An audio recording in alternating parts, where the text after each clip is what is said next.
Hopefully not. I'm just going to not turn my camera on just That's okay. to see if that helps. That's fine. Wow, That from probably load shedding helps. much? I just like to be in the darkness. Like I should only have like a little lamp off on that side over there. I wish I could see where you were pointing, but... Well, imagine it. In our You should hearts, have we a can. huge amount of imagination, am I not that? Okay, who are we This is waiting what we for? call true darkness. Ethne said she's not coming. Don't know if Rodak is coming. I know Yushra's not coming. Yeah, she already spoke to me. Okay. What does everybody think about the map? It was really cool. I've been checking it out all day. And the little A annotation. lot. I like it a lot. Thank you. And little annotations. Peacebringer's house still on fire. Yeah. Well, technically it's on fire with a giant green crystal coming out of the roof and a portal to Hades in the basement. That's cool. Yeah. I hope it dragged them all down. No. They kind of left it unattended. Of course they did. Mm-hmm. Okay. I think I'll just give it a little moment.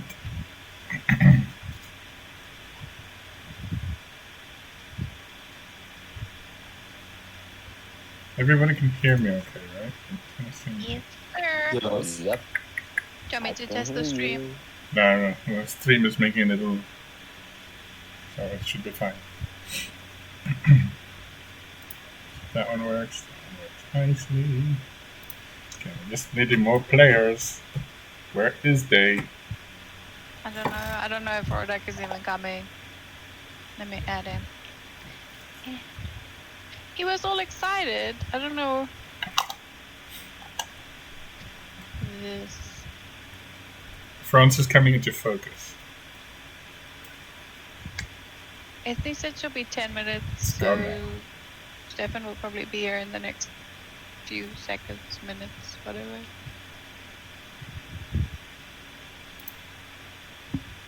But it's cool because Connor's doing a fight and Lilith and I are going to her house, so we don't really need anyone else. That's what you think. Yeah, screw everyone else. Okay, so I think let us for the moment skip the introduction while we wait for other people and go down to the little Folchester tavern known as the Queen's Legs, where we left Connor as he upended a drink over a friendly man at the bar. Over, no, like directly into face. Like, Yes. Oh, I know. And that is because, that is why I will ask you to start this session off by rolling initiative. Hey, and that is the right way to go about it. And I should actually... Is the map supposed to be black? Yeah, it's going to be black for the rest of you guys. Oh, we've got more people. Hello. Hello. Oh, there, I can see. I need to just move to the top corner of the room and then I can see what they are doing. Alright, okay, wait, I didn't know what am I even looking at. Okay, I'm gonna get to that. There we go. Okay, so right now, the person you upended the drink on is this fellow over here. Alright, cool. Okay. There's a lovely barmaid named Helga. There's the creepy, yes, creepy old lady. And then over here we have the painter, minding his own business. Various patrons of various disheveled and mainly human appearances. And you've got the priest in the corner watching from the shadows. See who... I remember the priest dude. Yes. I remember Leon. Maybe Yes. not to forget that guy. Was this guy described? I can't remember. That's an old lady. Oh, okay. Well, I bet she. Okay, well, I'm counting on her to be a non-combatant because if she does become a combatant, that is going to become fucking frightening. Yep. It's always the old ones, man. Dude, yeah. If she gets into the fight, then I'm running away. All right, just so I know, where is the exit? Sorry, where's the exit? I always know where your exits are. All right, so straight ahead of you over here, there's an exit over there. So can you again? Bling. Okay, so that is the way out if I need to book it. Yes. All right, cool. And these gentlemen over here, they're looking very uniform, which means that they're together because that is game logic. Uh-huh. That metagame, though. But yes. You don't know his life. You don't know his anything really, actually. He might. What are they? Are they like town guard or something like that? All right, yeah. So they are these people who look strangely humaniform. They're all wearing red shirts. No, sorry. They are quite thuggish looking. They look like manual laborers. Yeah, I'll leave it at that. Okay. All right. Okay. It should make your spidey senses well tingle. Okay. And they're wearing like uniforms. Oh yeah, like they all wear these sort of blue on brown uniform type things. They are covered in stains that look like it's pottery clay type stuff. Oh fuck! They're fucking skateball players, aren't they? No. Oh, they work in the clay fields. Remember we got a whole down low on the clay fields last time? Yeah, I got that, but I mean, then the uniforms were telling me skateball. But okay. Yeah. Okay. They're clearly used to better company. Obviously, my attention went completely different direction. My gedachtes. Okay, this over here, Farm Brown. Yeah, farmers. He's also a farmer, a very handsome-looking farmer. Yes, Luigi. He might be a plumber, but you'll have to ask him when this is over. If he lives. If either of you live. Dude, don't worry, I got this in the bag, man. Vesemir over here. Just the older folks warming their limbs by the fire. Okay, yeah, not combatants, hopefully, because again, if the old people get involved, it's like, brah, no, you get the fuck out then. When an old person steps up to fight, then you know. It's down to the triarii. This stuff's going down. Yeah, I know, that has got fucking experience behind it. Then, okay, you don't fuck around with that. Don't get this old. What about this over here? Who's that? He looks more town guardy out of all the people here. Okay, most town guardish. Okay, Yes. Cool. Does he look sympathetic to the thugs? He is playing cards with them at this table, indeed. Well, fuck. Okay, cool. Is he losing or winning or? I'm going to give you about that. an insight check on that one. Alright. Well, I'm assessing the field, and I look for the non-combatants and focus on the targets here. You know, this is target acquisition in process. But Insight, you say, right? yes, so while you're rolling that, you do know that it is narrative. Wow, narrative fate. That if there's a card game, when there's a bar fight, the table must be flipped. It is the law. Well, yes, there's a table full of coins right now. It is, yes. Mostly Excellent. copper. Excellent. Plan is formulating. Copy that. Okay, who do we have over here? Excuse me. Oh, it's going well. Okay. Are you okay? We'll find out. So there are two. There's an old lady. I'm not dying. More old ladies. I'll be more. I'll be. Dying. We're all dying. Yes, thank you. Great way to start. Wow. Okay. Cheerful mood. Okay. So, there's an older woman, and apparently her husband. They're sitting quite close together, keeping to themselves, not making eye contact with the other manual laborer. As far as Connor's concerned, another blue-collar peasant. That seems to have inserted himself at the table there. Do they look more well off? No, they look quite poor. Okay, but they're not making eye contact. No. Okay, which means that there's definitely some kind of tension there. Okay, cool. Not on the same team. I will read that. And then over here we have, I don't know, Tuko. Oh, yeah, there's... So, the priest over here is sitting with a tiny glass of something. Maybe something strong. There is a candle almost burnt to the nub in front of him, and he's just got his drink halfway raised to his lips, watching your current situation. Now, do I know anything about this town such that, like, what the kind of information I'd like to garner is, like, on a religious side? Would I know if maybe this the bigotry in this town is kind of backed by religious preconceptions or anything?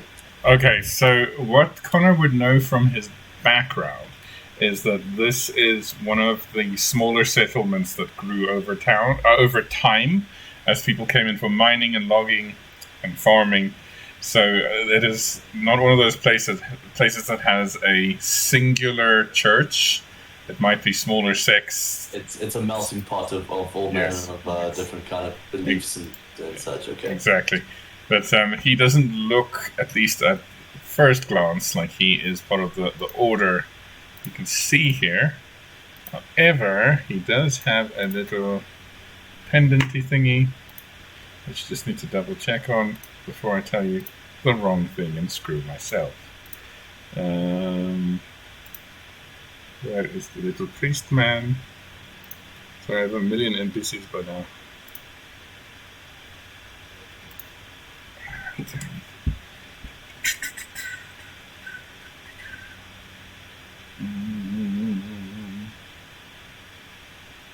What's your symbol? This is good. How are we looking for players? Who are we still waiting for? I think it's just us. Haven't heard anything from Rodak. Said he was coming earlier in the week, but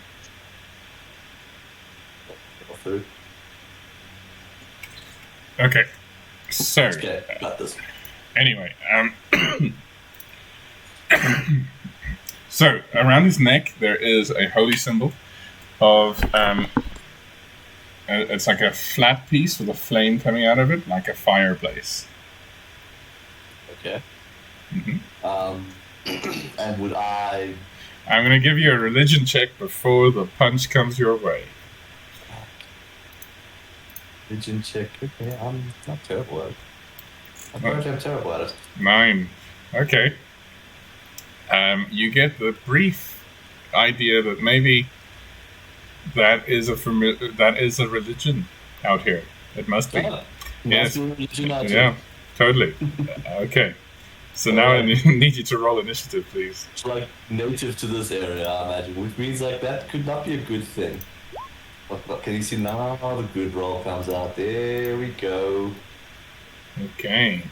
21. That is excellent. I love the moment that as you, in slow motion, throw this drink at this guy, you also just clock the whole room. With that initiative, yes. Okay. So. Right. I guess I'm swinging first. Well, first thing I shall do is I'm going to do a bit of a Crimson Run. I'm just going to say off the bat that all my attacks will be non-lethal. Okay. Even though I'm totally fucking hitting with my swords. But imagine it's like, the flat of my sword. Okay, gotcha. Beating him is like, is more of the thing. Not cutting him, not yet. If he goes hostile, I go hostile. Alright, cool. So yeah, I'm a Crimson Rat. My first blade. Let me just do my Hemocraft. How much do I hurt myself? Oh, a full 6. Lovely. Beautiful. yeah, Beautiful. bear with you. Yeah. So I'm going to give him a little bit of thunder and lightning, you see. Alright. That was my bonus action. And then I'm going to beat his ass. All right.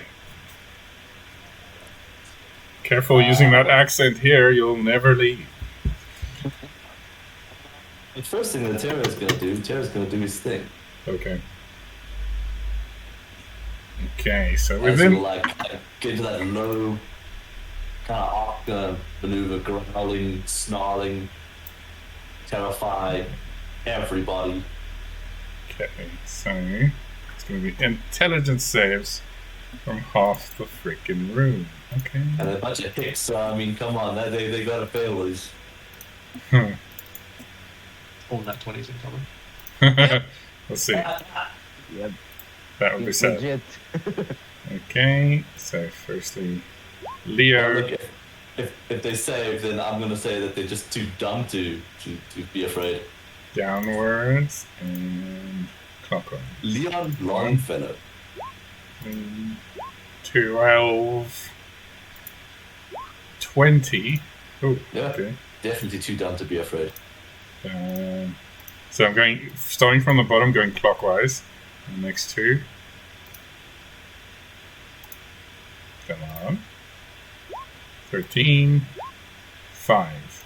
Okay, so that means all of the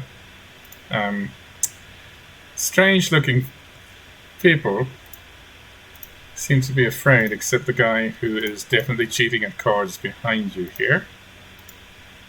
He's focused on cheating. Yes. Yeah, he's actually raking in the pot as this is happening, while everybody else is looking at the dog that's growling. And then, yeah, I'm gonna take my swings at Leon. Get good stuff going here.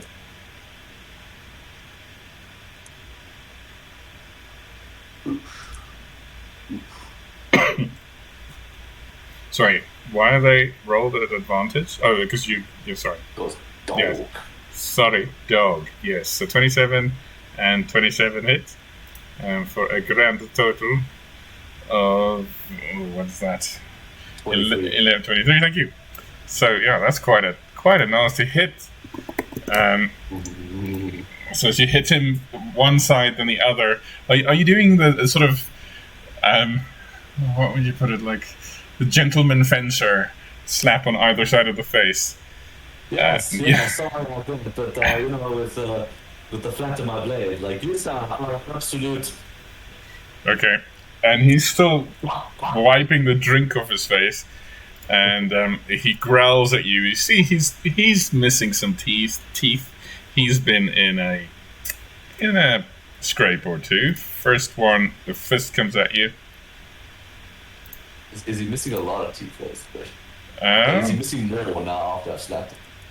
You didn't take any teeth, but you kind of. Oh god. Okay, so that first one.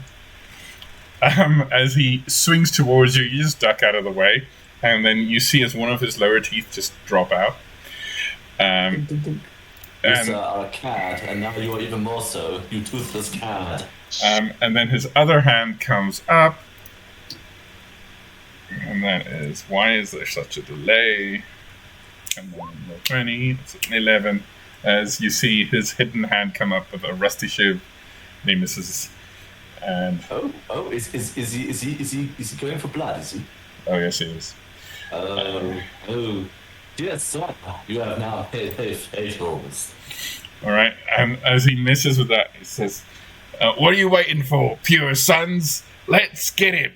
And at this point, you hear some of the tables, the chairs creak as they come backwards. And they are currently surprised, but they are ready to attack. And Connor, it is your turn. Well, why don't you get a few more? It'll be a fair fight. He says as he Homo crafts and gets his offhand blade now equally powered up. It's much. All right, let's finish the job then. Okay.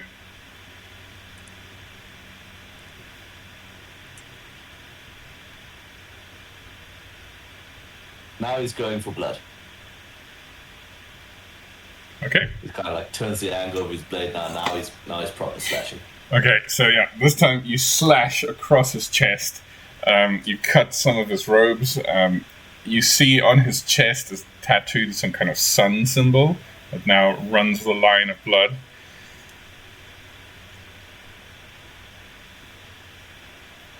Okay. I just want to check how long Terra's spear lasts. For 1 round. Okay, cool. So yeah, then he's going to clap his spear again. Okay. Right, so I'm going to make those throws now, just doing some calculations. Some of them, those ones who succeeded are immune, so... Yes. Yes. Yeah, because the fight's not been long enough. So, yeah, the 16 misses, by the way. Okay, so I need to make 1, 2, 3, 4, 5. No, just 4, because you succeed. 4 intelligence saves.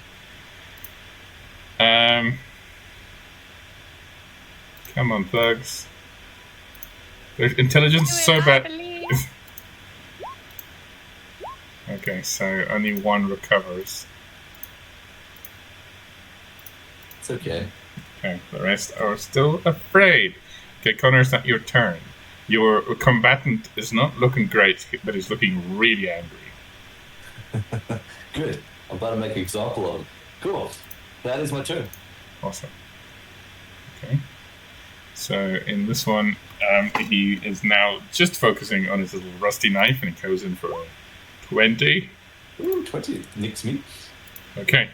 So it's quite a nick. So it's 10 piercing damage and 4 poison damage, and I need you to make a con save. Ow. Because it's bleeding, ain't it? It's bleeding. Oh dear. Okay, con save, eh? Got it. Oh dear. Okay, you are currently bleeding. Okay. Which I will remind you is a little homebrew whatnot. D6 damage at the end of your turn. End of each turn. Okay, cool. So Okay, if I feasibly were to heal myself, mm-hmm. I would avoid and thus avoid the exhaustion as well, eh? No, it No. says you don't avoid exhaustion. No, but I mean if it's only at the end of the turn. Oh yeah, if you medical check and stop the bleeding, yeah, then you're fine. Okay, that's his first attack. Second attack. He's going in for his punch. 13, I think, goes wide. Yep. Okay. That is his turn, but now it is also at least the unfearing one's turns. This one's going to come up and try and grapple you. So a strength. Again, oh god. 12 against. I'm going to acrobatics that shit. Yep. Okay, no, you're good. Can't touch this. This one's going to come ahead here, and they are going to give each other advantage due to pack tactics. Ooh. So he's going to make 2 attacks with a mace. So, ignore the 8. 11 doesn't hit. Okay, second attack, 6, and an 18. Holy hell. Okay. No. Does 18 not hit? No. Oh shit, yeah. Because whiskey. Oh, yes, of course. +1. Okay, so ignore that. Okay. So the rest are going to stay there. Meanwhile, this guy over here, keeping an eye on the dog at all times, is starting to steal the chips at the center of the table. Connor. Okay. Alright. It's starting to get interesting now. Very well. I'm going to focus on putting down Leon because he actually hits pretty hard. But that bleeding, I just want to see this requires a medicine. Okay, so I've got to use my action to medicate myself. Alright. I could do that later. Fuck him. I'm going to hit him again. Okay. Just get the advantage going. Thank you, Tara. Skadoosh. Oh shit. Okay. Do I take his head off? Okay, so first hit, you cut him along his arm. Second hit, you hit the blade out of his hand. Last hit, he's at your mercy right now. How are you going to do it? With a very, very fanciful pirouette, I just spin right around and take his head clean off at the shoulders, flicking that blood across the bar into the faces of his buddies. Okay. So I turn to them and say, "Who's next?" Okay. So I can do this all day. as Leo Longflailor drops to the ground, his head landing in the plate quite perfectly over here. Much to the farmer guy who sort of sits there is sort of like, oh god, not again. This is another Tuesday. There is a scream somewhere in the cavern. Everybody looks shocked. The guard over here starts running. The others start running. This one here looks at you and says, "They'll all know about it, my friend. You're dead." I certainly hope so. How do you run back to your boss and you tell him all about this? We will.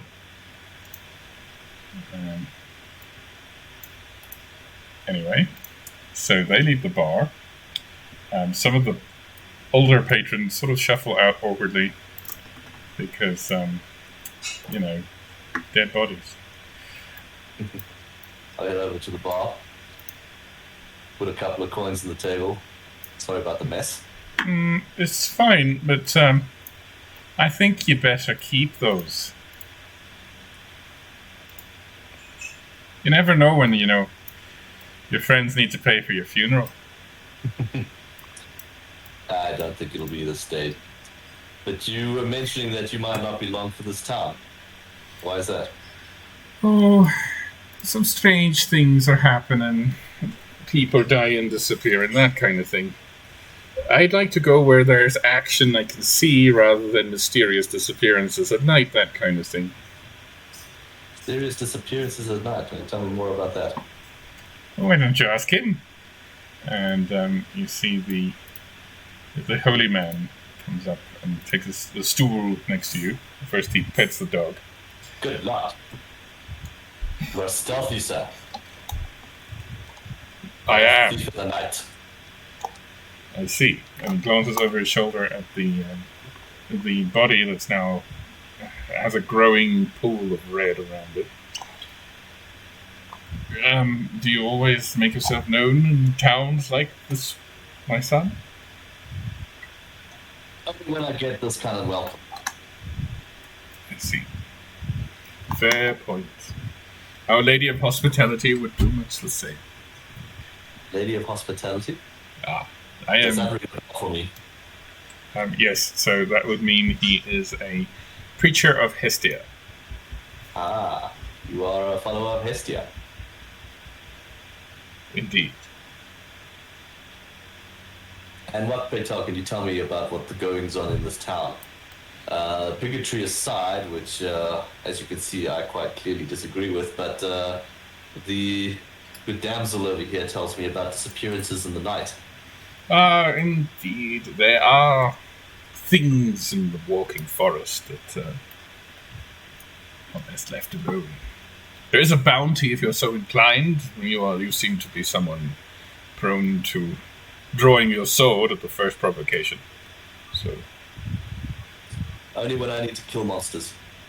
well, there is apparently some such thing in the forest of sleeping giants. Well, then, I do happen to have a party in town as well. We may be interested in earning some extra coin. I see, yes. I would simply do it for the good of it. Of course. But, certain individuals do require some monetary motivation. Okay, well, if you should convince your friends, I would like, before you go to the forest, to confer my blessing in my small little chapel upon you for ridding this town of a small nuisance. And he points to the pool of blood. But you alone. Be an honor. Yes, I'm afraid it is a small chapel, so only one at a time. And Of course. But it would be an honor. yes, I do apologize. Oh, fuck, you're gonna curse me, aren't you? No, I merely failed to introduce myself. I am Brother Brightlight. Brother Brightlight. I am Connor.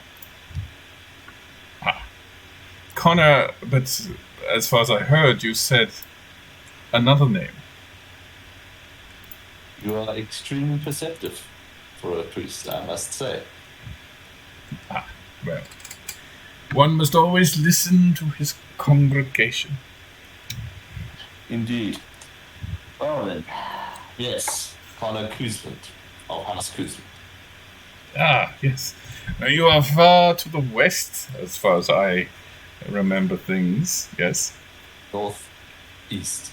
Ah, yes. That's good. Yes.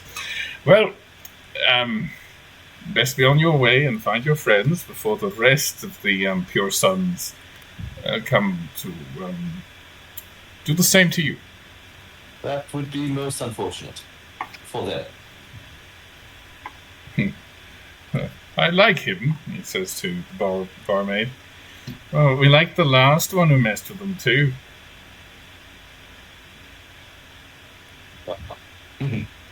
Unlike the last one, I have some skill behind my blade. Anyways, you know, thank you that's very much. exactly what the last one said. Right. Well, thank you very much.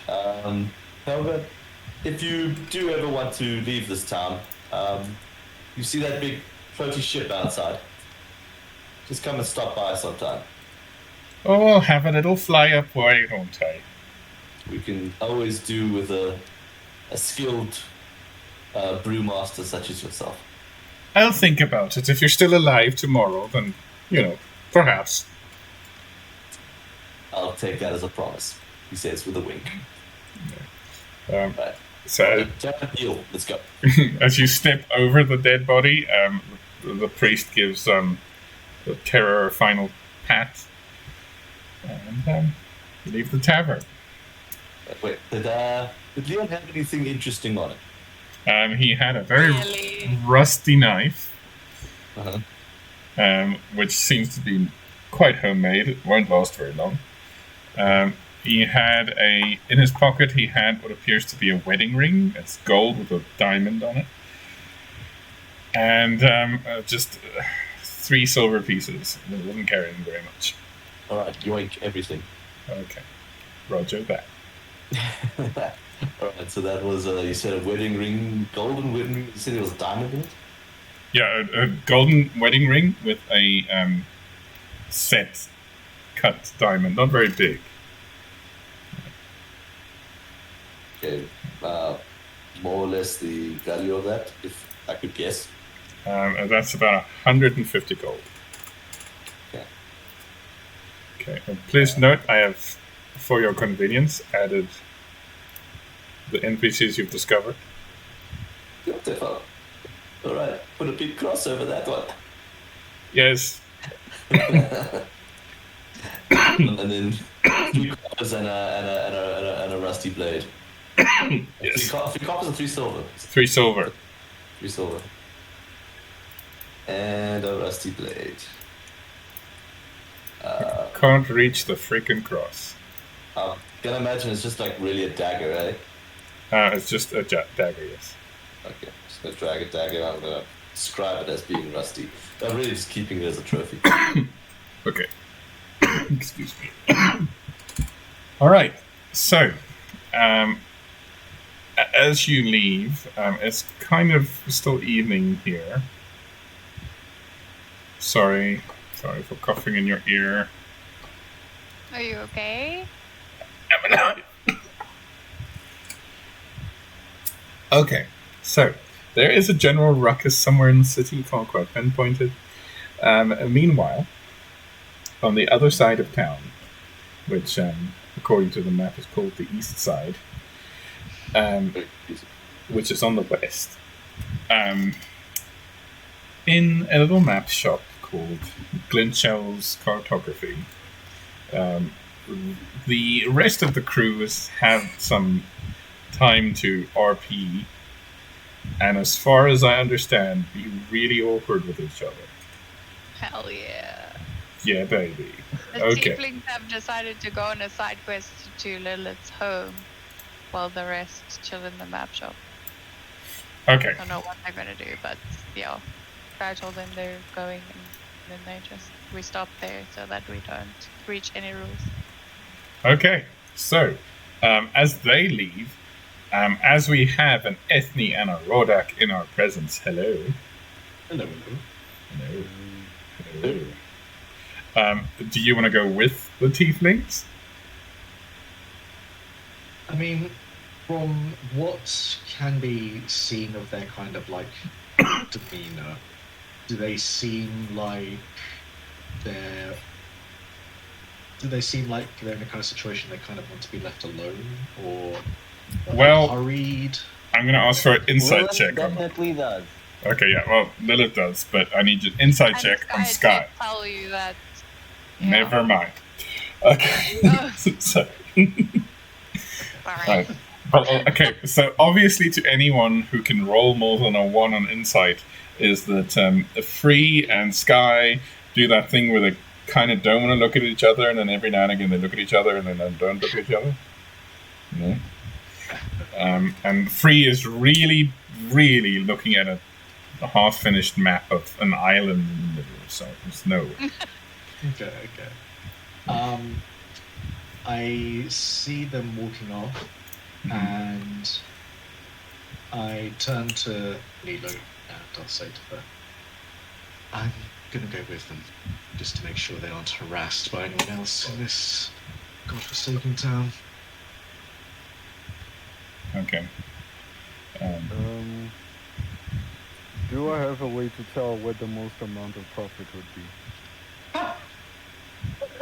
You know, in terms of map shop items. Yeah. Okay, I need you to make a insight check with advantage because you're checking value.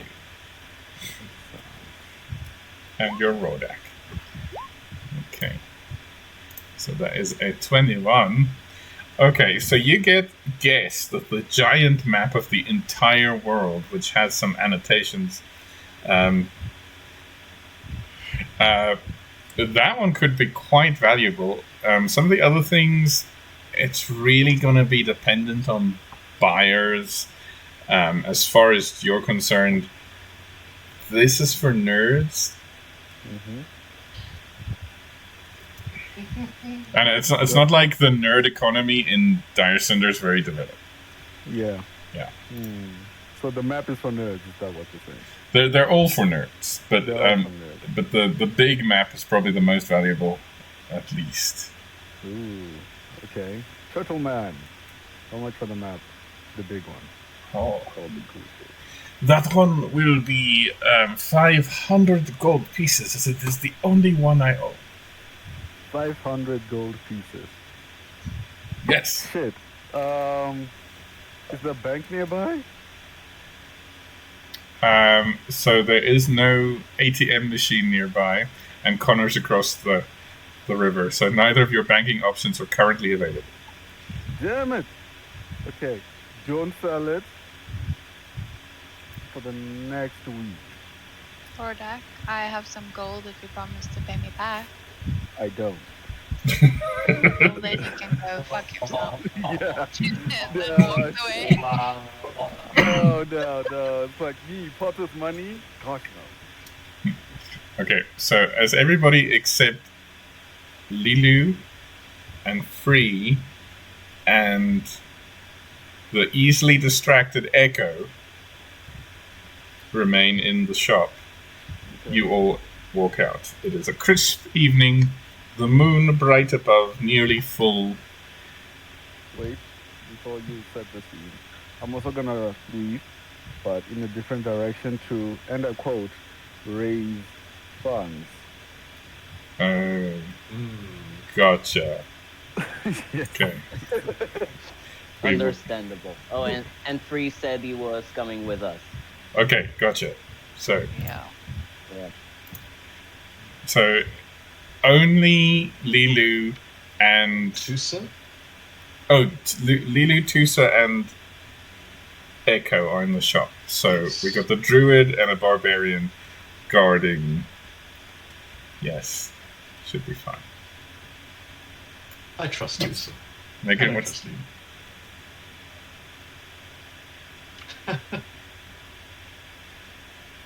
what's happening.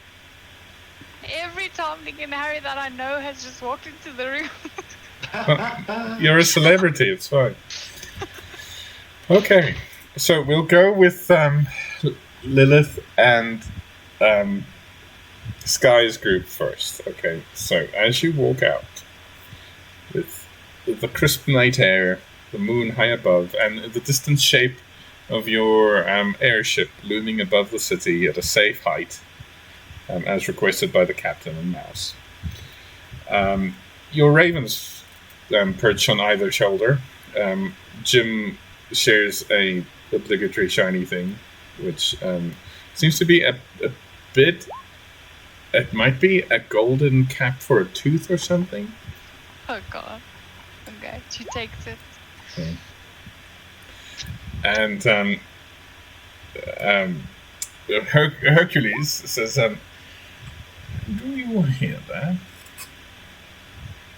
And even at the edge of your hearing, unless you want to make a perception, I think make a perception check. Or my passive perception. Hopefully my perception check is better. Everyone are Oh, look at that. Why were you worried? Oh, no need. A little bit No more. need. Okay, so at 26, you do hear, I think, whistling somewhere. Do you hear that? That's what I asked you. Could you check it out for me? Come along, Jim. Just so you know, if something happens, he'll die first. Don't kill Jim, Hercules. I won't kill him. I'll Yeah, just. but don't let him get killed. Fine. Okay, as they fly, they go around a corner, sort of in here, a little bit. You guys are all following, right? Yes. Or fuck that shit, we just walk past, it's fine. Yeah. No, Sky's like following. She's very curious. Hello. Enough. I see skies just start wandering off somewhere, following these crows. I'm like, what's going on? Like, I'm going to follow them. Absolutely. Alright, so as you go into the alleyway, it's quite dark. The moonlight shining through the gaps in buildings. You can see at the sort of halfway down this alleyway, about 25 feet in, you can see that your ravens are there on the street, sitting down, and there is a figure bending over and feeding them something. Do I recognize the figure in any way? Okay, so as you go closer, the figure looks up. It's just in silhouette from this angle, and as the figure looks at you, the eyes are glowing yellow. The figure stands up. It's human, and as she walks towards you, you realize that every time there's moonlight across her face, her eyes seem normal. It's just in darkness that they glow orange. The ravens come and sit on either shoulder Of mine or hers? of her. And Bitch, those are mine. Hmm? Doesn't say that, but. But that's what she's thinking internally, like, fear?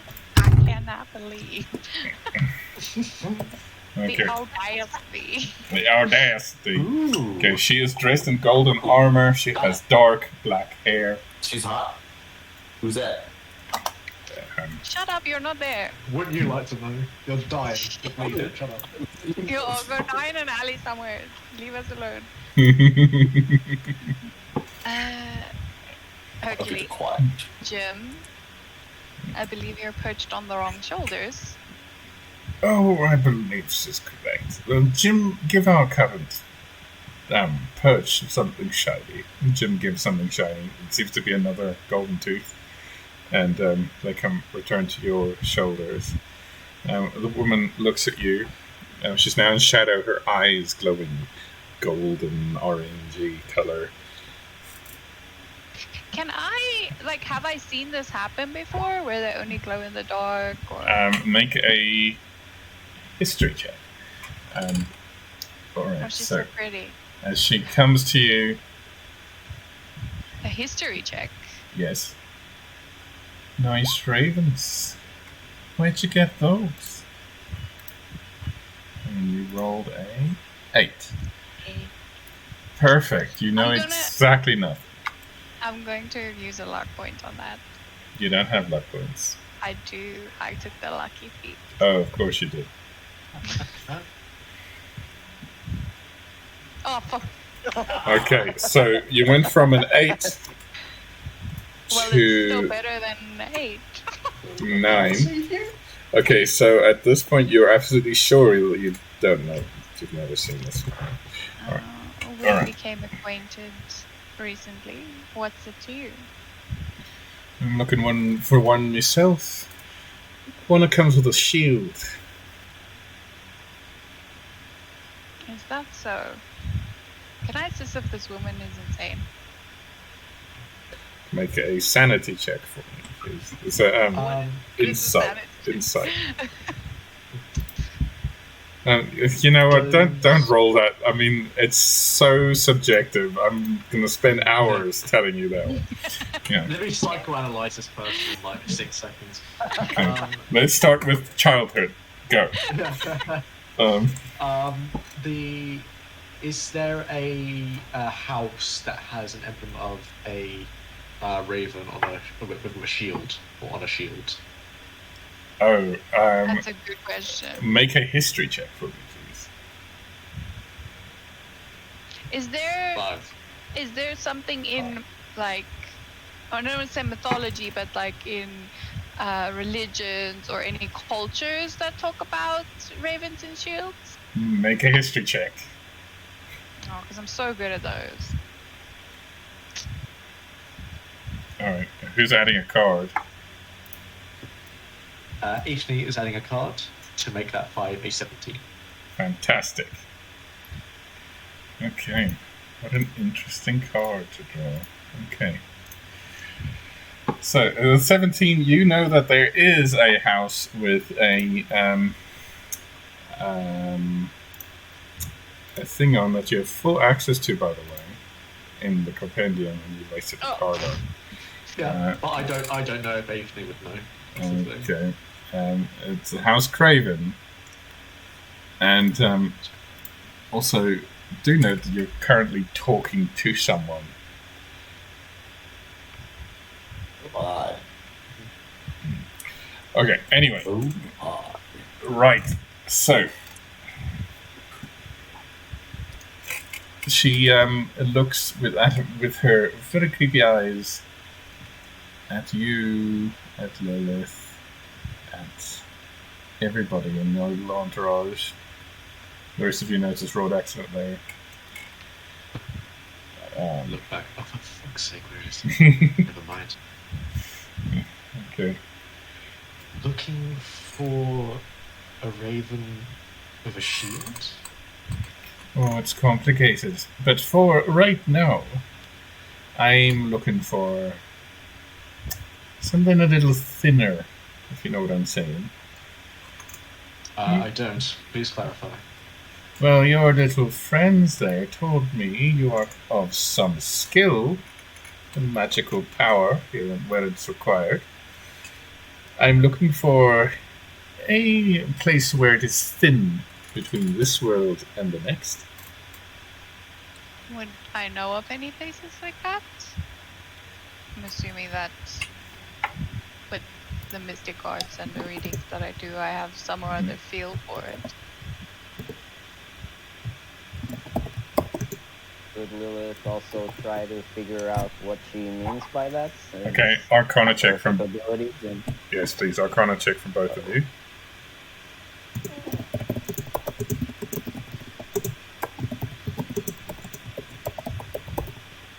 Okay. So, Arcana from Sky, 23, from Lilith, 24. You both know that what she's inquiring after is a thinning, or a portal, to another realm. The only naturally... Oh, wow, words. The only naturally occurring such bridges are either to the Feywild or the Shadowfell.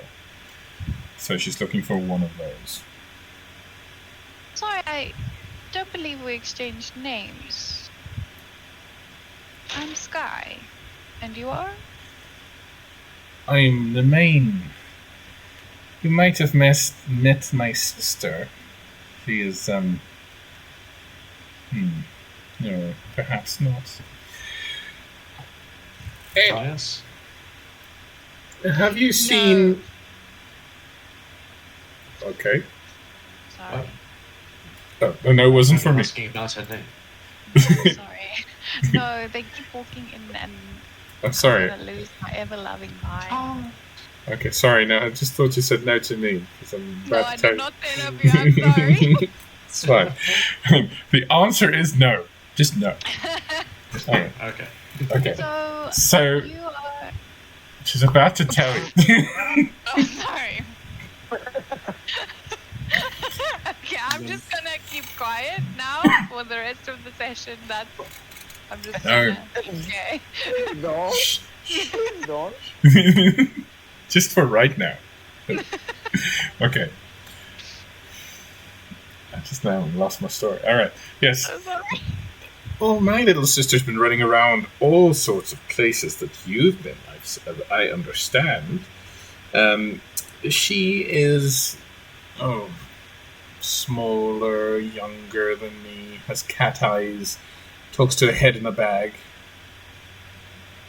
Does this sound familiar? Not to Sky. To what? Make insight checks, please. With advantage. Ethne and Lilith. I mean, I have a feeling of who it is. But... Insight with advantage. Okay. 20. 22. Oh, okay, both 20s. 20, I mean. I know, I got it. Perfect. Okay, you remember on the little bit of adventure that you took along with the prison convoy, where you had the misfortune of meeting Galtmar and before Echo was Echo, the Janissaries, and John was turned into stone. Somebody helped him, and her name was Matcha, and she had a bag with a blood spot on it that kept moving that she was listening to. Yep. Mm-hmm. That's who she means. Indeed. From that insight as well, is it possible to determine, like, when she described this person, does she seem like, I don't know, is there any way to gauge, like, her attitude towards her? Like, is she, like, disinterested? Okay, Is she she's annoyed. annoyed? Okay. Ethne kind of nods and answers, yeah, we have run into her in the past, I think. Was she having much success, as far as you could tell? She seems pretty intent on finding someone or something. She helped us out with Pinch. Didn't curse you, did she?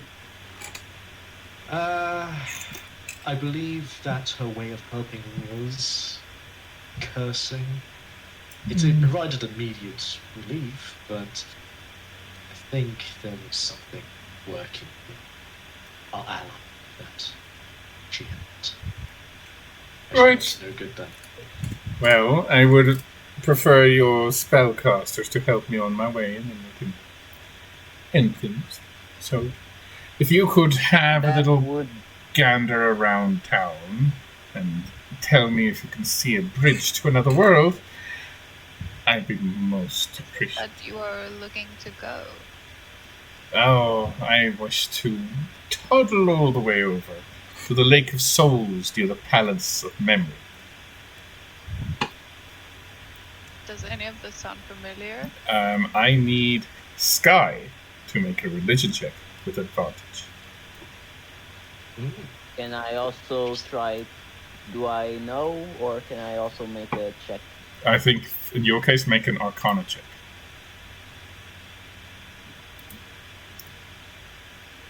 Okay, 23 Arcana. 23. Wow, okay. See what Sky gets first, and I'll tell you.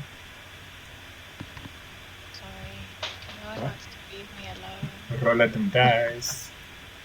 23. Ooh, Wow. natural 20. Let's go. Okay, so let's start with Lilith. With a 23, you know that the Palace of Memory is this thing that warlocks speak about, it's magic users speak about. It is where your soul goes to forget its current life before being put through the system and recycled. And Sky, you know for a fact that the Palace of Memory is the home of the Raven Queen.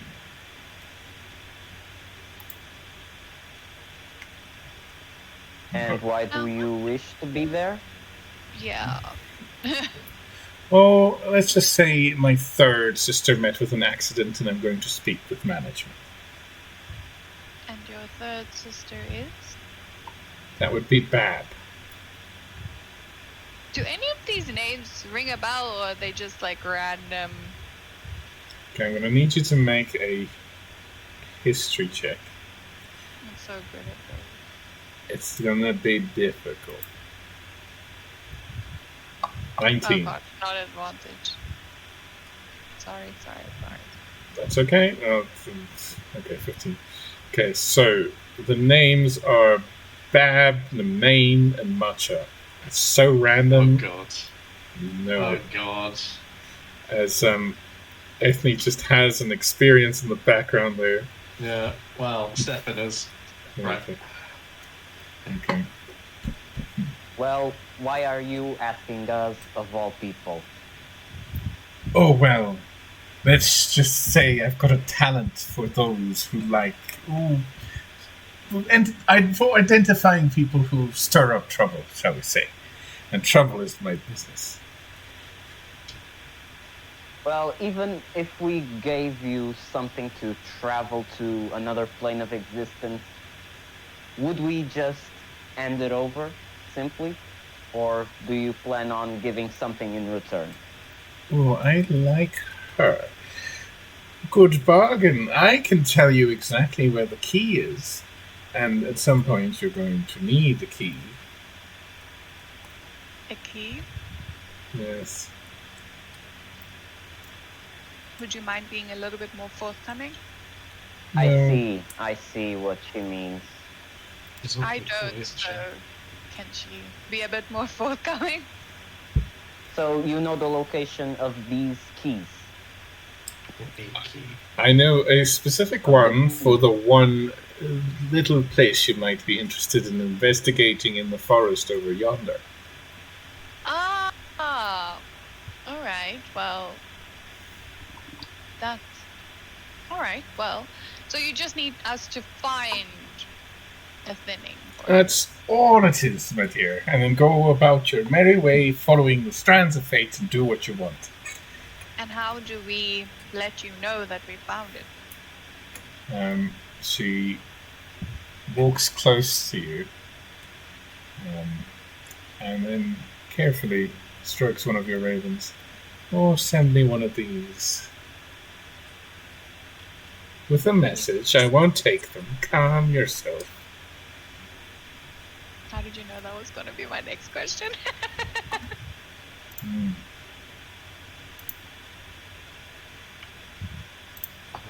All right. As Well, oh, sorry. no, go for it. I was just going to say, as this person, the main, has stepped forward to get closer to Sky, Apy's a little bit tense at that, unsure what exactly he's going to do. But now that she's closer, she's in this ornate, like, golden armor, right? Mm-hmm. like, is there any sort of symbols or anything that denotes kind of belonging to a group or anything like that, or heritage? Okay. That sort of thing. So I need you to make a investigation check. It's not I'm very good at these. It's not a cavity Wow. search. Oh, wow. 4. I would give you advantage because Sky is there. Kind of. Oh, excellent. I can't wait to roll a 3. Oh, maybe I 15. should roll. It's fine. Okay, we'll take the 15. Okay, so looking at her, from her belt hangs a very ornate looking sickle doesn't seem to be used for agricultural purposes. It's more for fighting. She has burn marks on her hands that you have seen on certain kinds of sorcerers. This is arcane burn marks. She doesn't have any other markings on her. Her eyes do look very odd and unhuman. Her ears are just slightly pointed, which might suggest some elven heritage in her family somewhere. But other than that, no insignia, nothing like that. The armor is more finely crafted than anything you've seen in these parts. And here's another question, and feel free, this is just like to get an idea of kind of vibe again with this person, feel free to not say anything about it, but does she give off like an aura of something powerful? Or I'm going to give you a something- yes on that one. Okay. Is the aura similar to anything we've come across before? Yes. You've had this kind of feeling of hair standing back up on the back of... Wow. Hair standing up at the back of your neck. I will speak in Shatner. Sorry. When you met Matcha. Interesting. Well, One last question. yes. Why exactly are you not finding it yourself? Well, let's say that there are some places that people like me are not allowed to go. Or find. So, if you can please find me a place, I know it's here. I can smell it on the wind. We'll do our best. Yes. I mean, as soon as we find it, the sooner you can get out of this dingy alleyway, I suppose. Goodbye, then. And she turns her back on you and slinks down the alley. She disappears. There's a slight shiver that goes down Anthony's back. At which point, Hercules the Raven says, I quite liked her. Of course you did. Yes. Changing alliances at the flip of a hat. Well, what shall I say? I am an evil mastermind. But I like you. Jim, give her something shiny. At which point, Jim goes, and inexplicably still coughs up a slightly burning ember from Coursera.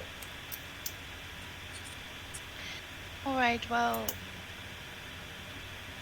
I would really like to deal with Lilith's home first before we start looking, if that's okay.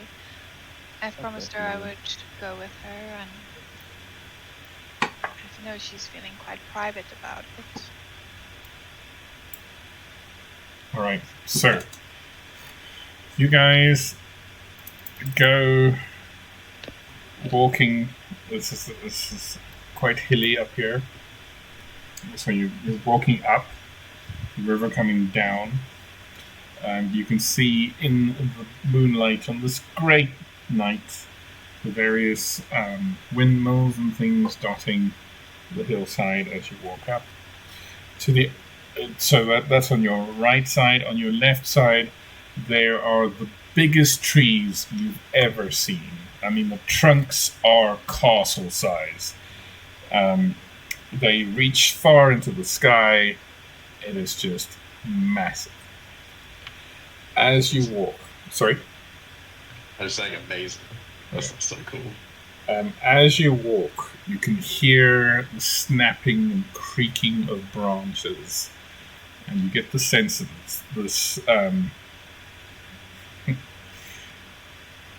Sorry, that's what she said. Just threw me out. I'm sorry. So as you walk and you hear these sounds, you get the feeling that the trees are slowly rearranging themselves, moving around each other, trying to get into a better position for the morning that's approaching. As you walk up the hill, winding your way up, farms on the one side, the massive misty forest on the other, you can hear somewhere within the trees a child crying. Why you're like this, so. It's a trap. Born this way. Well, we can't just leave it. But it's clearly a trap. Is Lilith used to...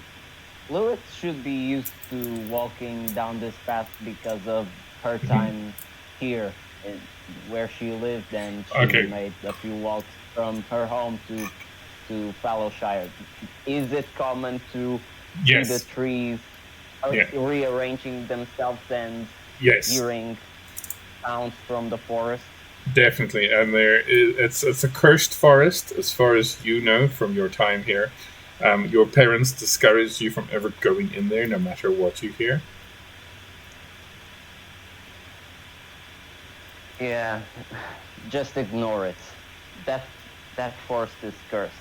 The temple is as far as safe as anyone can go. The sounds, just ignore them. They change constantly. So that's not a real child? Mostly not. If it's actually a child, it's probably dead already. And that's just an echo or something. That is truly horrible. I don't know. This place. Alright, so you guys keep walking, following the path that is etched deeply into Lilith's memory, but it's sort of changed slightly over time. You've not been back here for a while.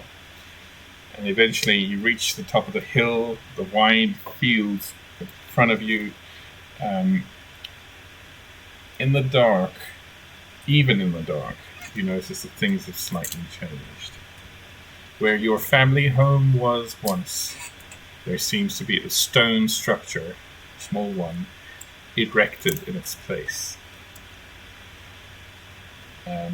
As you approach, you can see that it has been replaced by a graveyard, seemingly occupied entirely by humans. The stone structure is some kind of crypt. Whatever was your family's home seems to have been erased from the local area. Lilith? She is trembling. She is trembling. And she walks into said graveyard to try and find at least something that with the names of her parents.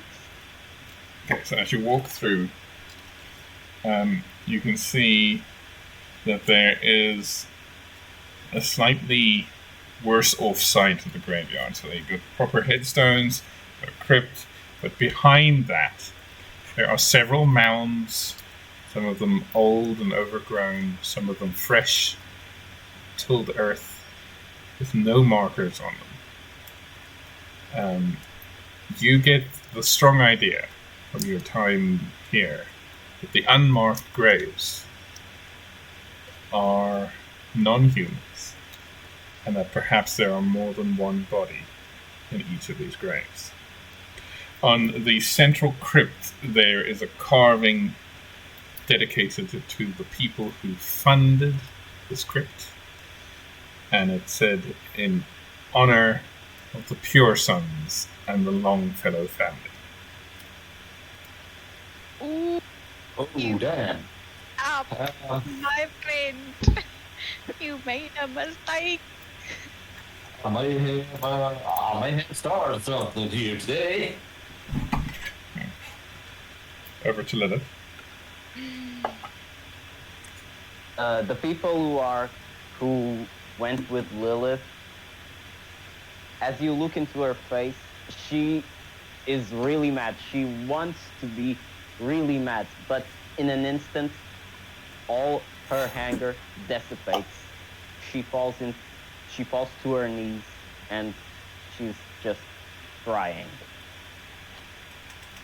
Guy goes onto her knees in front of her and very gently puts her arms around her. They erase everything. The shack, the burning marks, everything. This was your family home? They built this over what they left behind?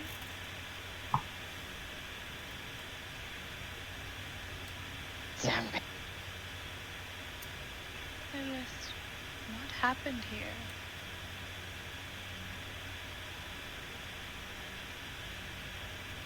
You also told me that your family was killed. How did they die?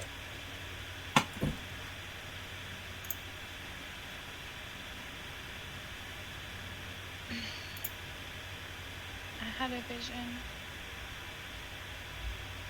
and I didn't warn them in time. And the Black Oblivion took them. Every one of them. And I ran away like a coward.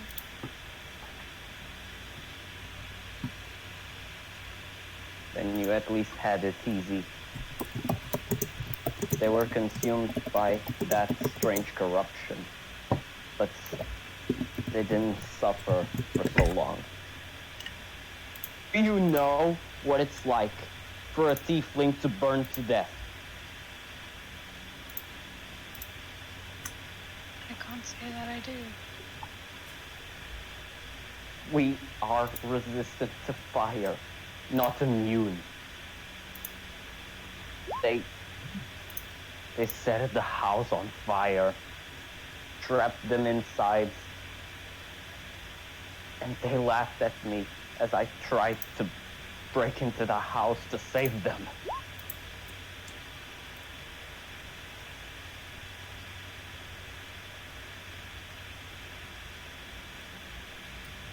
How old were you? 20. It happened about a year ago. The guy seems really shocked at this, and a lot of understanding seems to show on her face. For hours, I've heard their cries. For hours, I tried to break into the house. For hours, I heard them laugh at me. And when the sun finally rose, when the flames finally died down, when the cries couldn't be heard anymore, they just left, and I just fell down on the ground with no will to continue anymore.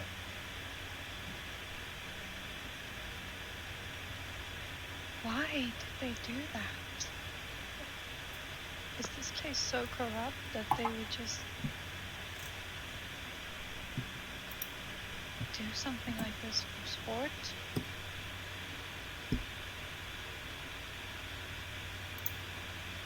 It seemed so. At first, I didn't believe that humans didn't act like that. But I learned the hard way that this place just lets human nature flourish, and it lets humans act how they please and without any restriction. It was only thanks to the fact I made with an archdevil, to the anger that now flourishes through my veins, that I am even still alive, that I am even able to continue walking forward.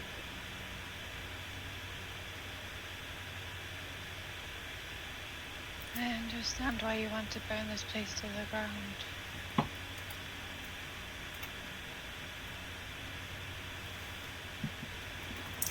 There are no words that I can give you right now that will mean much.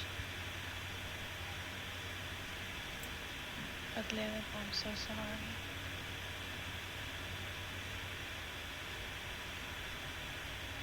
I understand.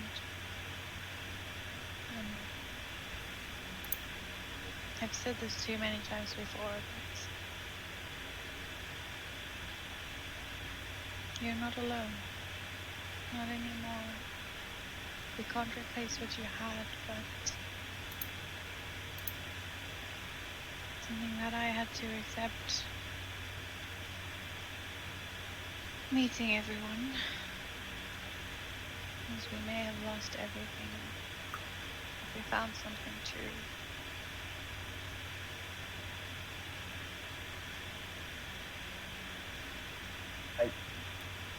I just want to make sure that no one else suffers like I did. I want to make sure that all humans are not able to have this sense within them to enjoy the suffering of others. Change them for good. Change the world for good. Those people weren't humans. You hear Avni also whisper. They were monsters. Turns towards Lilith Sky. There is a restrained anger hearing what has been through. It says, I am so unbelievably sorry that you have had to suffer the things that you've gone through. No one deserves that. No one. Looks up to the markings on the crypt, points a glaive towards it. Are they the ones who have set up this status quo? Who've done this to non-humans?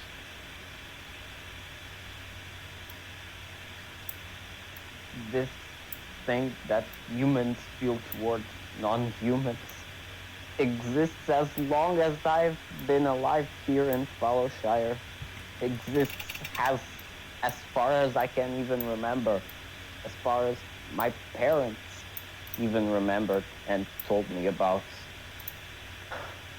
These people, they're simply the ones that burned my place to the ground, watched me suffer, and my parents. They're the ones that remade this place. These goddamn dear sons. Avni holds the glaive with both her hands, and with two strikes slashes across the names on the crypt that belong to the family and the Pure Sons, slashing into the stonework. Puts their butt of the glaive against the ground. She turns back towards Lilith. It is as you say, that you cannot change the past, but we can surely try to make things better for the future for all those, to make sure something like that never happens again. Should you wish for that change to happen, my glaive will be at your side.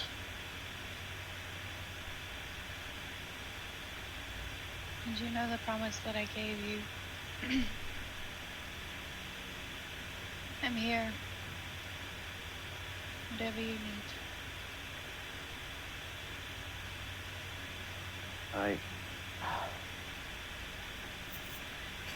Thank you. Thank you, truly.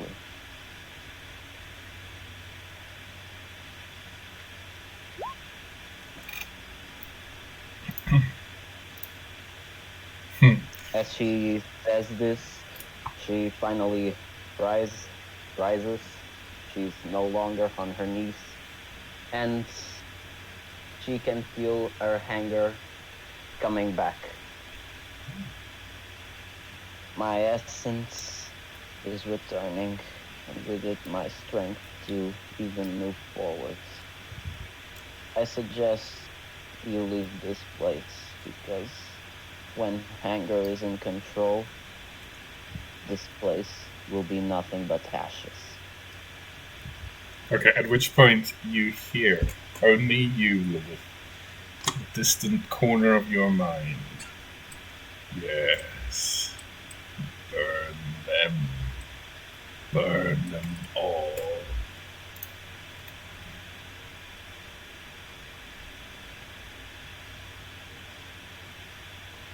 I understand that need, that drive, that hunger to release that anger. I've felt it many times before. In the right circumstances, it is exactly just needed. But in this case, this hunger is given. It's not entirely mine. Is it something you truly wish to happen? Or is it something you wish to control?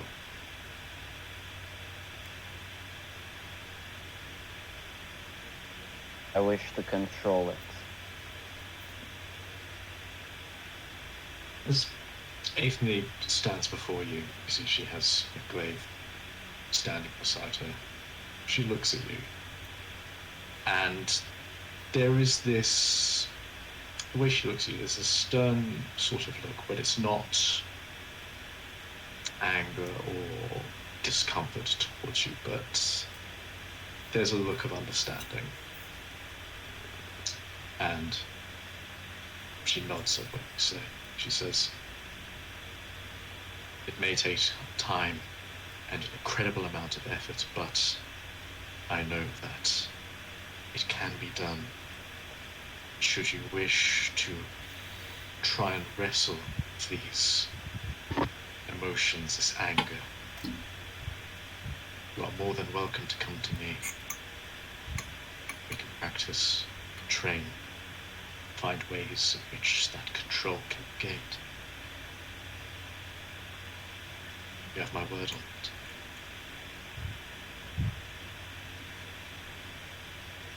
Thanks, Aethne. I will keep it in mind. Now, could you please go further a bit?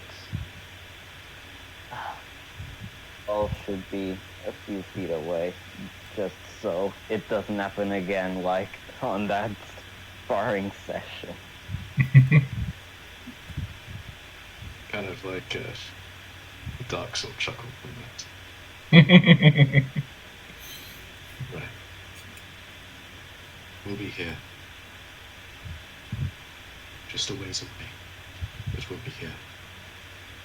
When you're ready, come back to us.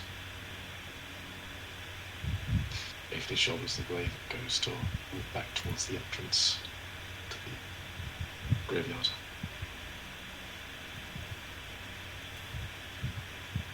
Okay, go ahead. Are you sure you want to do this alone? For your own safety. I wouldn't want to let my anger get the better of me and do something that would just let me alone for a bit. Lilith, if I didn't know any better, I'd say you cared. Gives you a wink. God damn it, you're not helping. Go! The anger's coming back, I feel it. This guy gives her a wink and then skips after Ethne.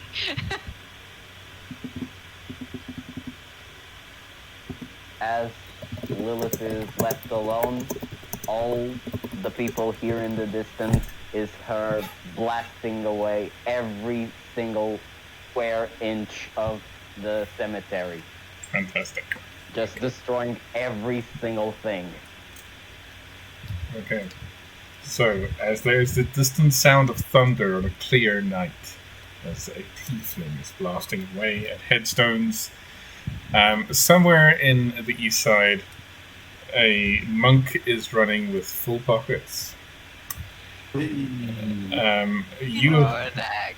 have secured. That jingle, jingle. Okay, you have secured the following thing. You've secured 1,000 gold pieces. You have secured a letter opener with a diamond in the hilt, a pair of underpants with hearts on it. You have Fair enough. Well, yes, I'm just gonna pop all of that into my bag of holding. yes, and you've also parlooned or borrowed, depending on your outlook, a copper key that you don't know the use of, and a ticket to a gut bowl game. It's admit 1, so you have to fight over. That's cool. Can I have a list of these things after the session? Yes, I will send you. All right, cool. So, do I have an idea of what the guard barracks are? So yes, so you've gone through them. The underpants with the hearts on it has been embroidered on the inside with the name Barry. Okay. Do I have an idea of where he might be? Yes, he is currently off duty and asleep. Where? Just across the river over here. I'm going to go there. Mm-hmm. Can I just make my way there? You can, yeah. You're sort of in the vicinity anyway. Oh, cool. Forget the tokens for now. Yeah. Okay, cool. Do I know how many people are in the house? Can I try and... Okay, so it's a guard barracks. There are 12 people asleep, and there's one dozing by the fire, sort of semi-asleep. Just give me an idea of what kind of building it is. Okay, so it is a small, sort of 15 by 15 square little tower. It's got 3 levels. So the bottom level is just like with equipment. Top 2 are just bunks. Is any of the equipment flammable? The guard barracks is made out of wood. Okay. I Peaceful. assume the door is locked, right? The door currently is not locked because the person on duty has fallen asleep after a long day of dealing with gut bowl rioters. Okay. It's only one entrance. There's only one entrance. Well, there's windows, but Yes. On which floor? on the bottom floor, there are 2 windows on the opposite side where the door is. You say it's 20 people. What happens if I stun someone Mm-hmm. and it's not in combat? So with your previous stealth check and this guy dozing by the fire, he's fully unaware. So I'm going to say we can roll all sorts of things, but it is just a guard. It is just a guard. Okay, cool. All right. I am Yes. going to stun him, just in case. Okay. Because I don't want him waking up. Okay. Not even a hit, just a tap, Okay. just to stun him. Okay. And then I'm going to tip over every single lamp on the bottom floor. Okay. Flammable, right? Very. God damn. Okay. Starting this revolution without us. Okay. Then I am going to walk out, close the door, Mm-hmm. and then break the lock. Okay. Karate It's chop. locked. Yes. I want it to stay locked. Okay. It's I need you to roll a D100 for me, please. in D100. It's not for the lock. Let's go D100. Okay, good. 55. Okay. Okay, so as you do that, the streets are quite quiet. It's way past it's more like early morning at the moment. The sun's not come up. Nobody seems to notice as the inside that you can see in the door frame from your angle seems to bloom orange and red. And as you make your way across the... I'm presuming you're going back to your friends. Yeah, I just want to look back. Mm-hmm. I'm just gonna... Are you going to look back at the explosion? Really? Are you? Are you? Well, cool guy. Okay, fine. Okay. I will not look back at the explosion. I'm just gonna walk away and then quietly whisper to myself, I didn't know that. This one's... know that it was personal. So, as you walk away, clinking with your newfound... Oh no, wait, you put it in the bag of holding. Not clinking. As you walk away across the bridge, there is a woof as a fireball escapes from the roof, and you can hear people shouting, and a bell go off somewhere on the west side of the city. I'm just gonna go back to, I assume, Tucson if I'm having left. They're still at the map shop, listening to the absolutely insomnia-curing map talk of the two cartographers. Okay. Alright, I'm just gonna go there. Mm-hmm. I'm gonna go to the turtle man. Gonna give him 500 coins, and then I'm gonna give Chisa the other 500 for whatever it is she needed. Okay. Yeah, for the thing she needed, she wanted money, so take it. Is it? Go of money? Is this the BDSM money? It's the BDSM money. Okay. So I'm just gonna drop like these 2 bags, like just 500, like, there you go, sir. There you go, love. Thank you. As you... That's my 2 surprise. As I sit down and you smell the faint hint of smoke on me, just gonna smile and say, you know, it was a good day. Ah! You blew something up! I can tell. Says Not Echo. at all. I've been roasting marshmallows. Make a deception check. Oh, God. 16. Okay. He rolled a 1. So, great. What's a marshmallow? What's a marshmallow? Marshmallow. Nice. It's this soft little delicacy. Very squishy, tough on the outside. Yeah. So you have to you have to burn it in a fire just to soften it up. Yes, like most people I've met. Like most people you've met, you know? That's oddly appropriate for this moment. You are a strange man. I like you the most. Thank you. Now that map, the giant map of everything, may I have that, please? The turtle man gets it down for you, rolls it up nicely, puts it in a cylinder. And Maps is quite chuffed. This'll be of great help. I'm sure if we travel the world, I can tell you where I've been. I've been to many places. Do you want to come with us? I work for you already. My name is Maps. What the hell, man, buddy? Yeah, You don't you even are- know. To be fair, Rodak doesn't even know what race his wife is. Yeah, no. Rodak is like, you know what? I'm just here. I'm in for the money. I want to be a good dad. Let's just go for it. I'm like, You're such a useful person. I'm gonna keep you around. What's your name again? I'm your son.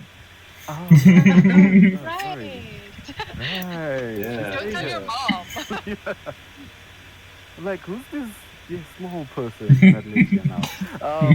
Yeah. Why is this small thing wailing at all? Someone put the alarm off.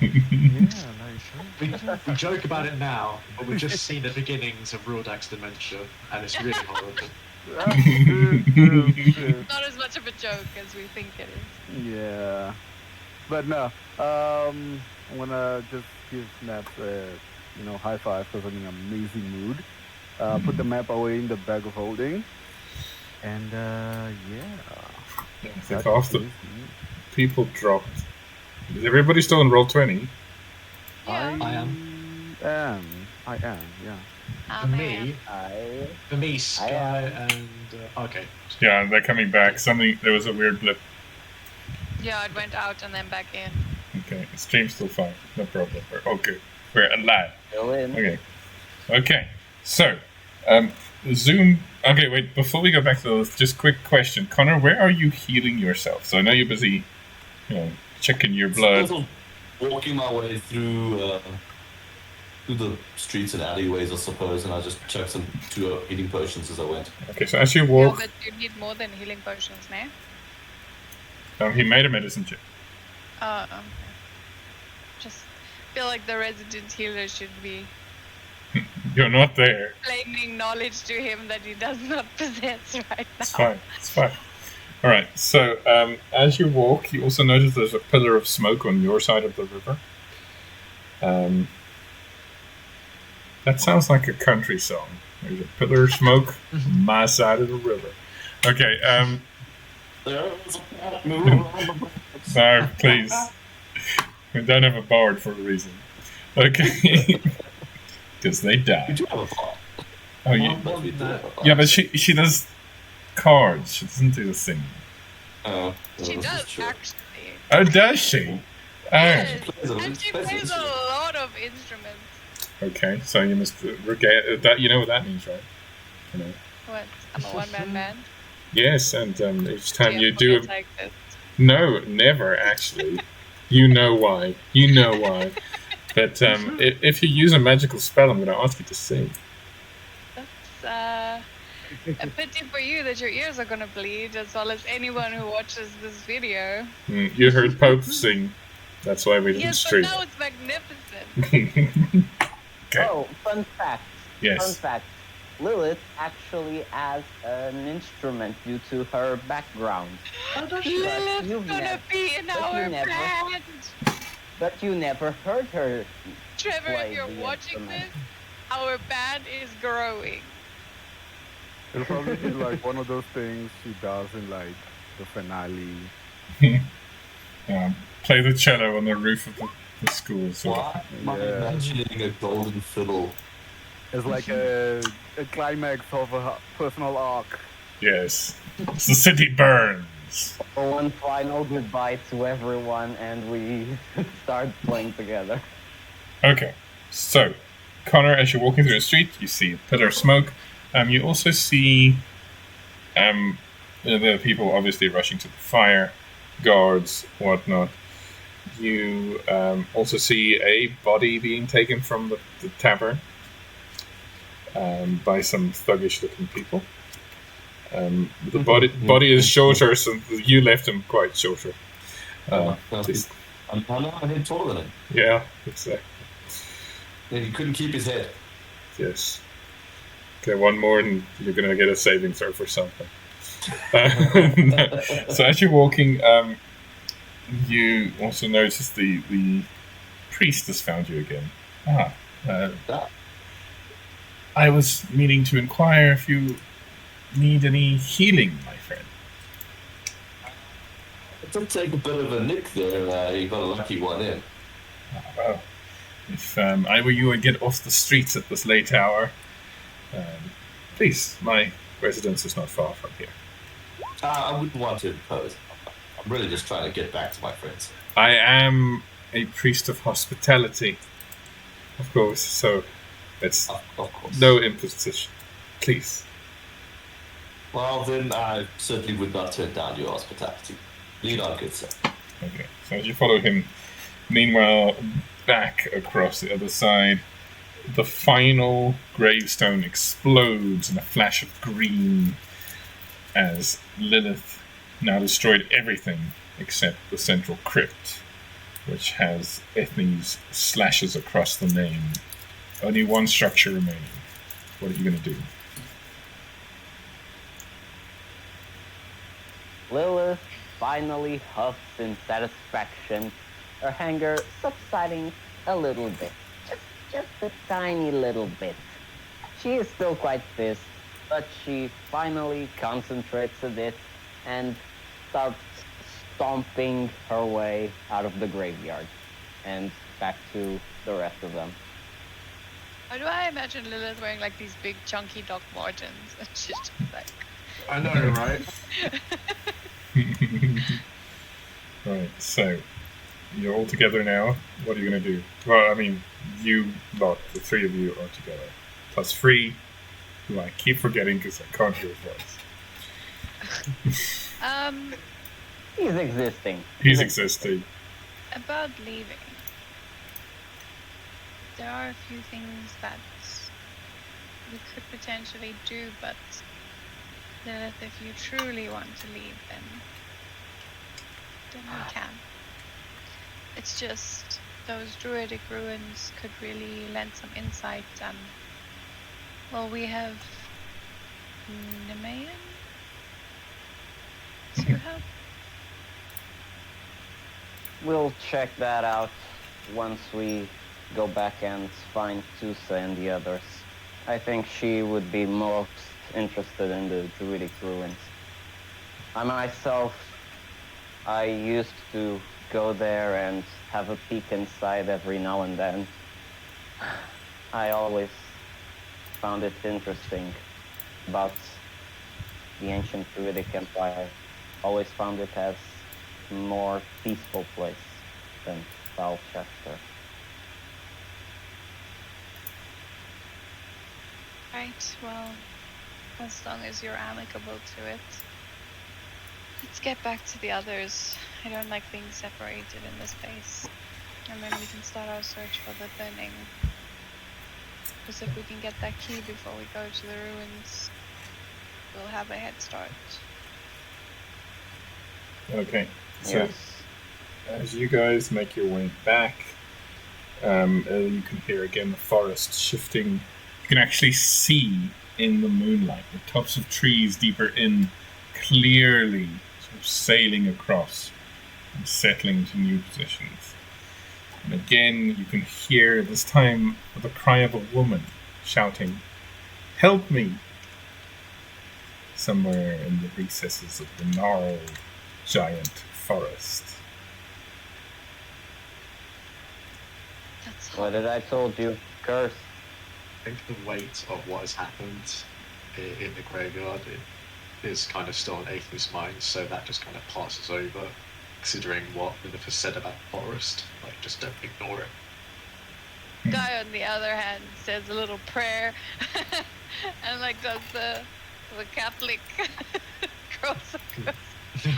So for the Raven Queen, it's the sign of the raven, which has got more angles. Okay, that's fine. I'll do it. I'll do the 13-pointed star across my face and chest, and then. You're a metal album. As we're walking, I would Anthony would like to walk alongside Lilith at one point. Feels the need, at one point, to put a reassuring hand on her shoulder, but refrains from doing that. What her reaction would be? Does she notice? Yes. She's not making any hints of trying to stealth beside you or anything like that. She walks up beside you, and while she's still looking ahead, doesn't necessarily keep her eyes on you, but she says aloud to you, "I now understand why you feel such anger and hatred towards humanity. I cannot fault you for it. But I do know that the past need not shackle you and define you. You have survived. You've gotten this far. The path that you want to forge ahead is yours to take, if you wish to see to it that it becomes real. I'm sorry for what you've experienced, but I promise you that if you continue to journey alongside us, fight alongside us, you will always have an ally and a friend in me. It is a promise that I make to you. I just wanted you to know that."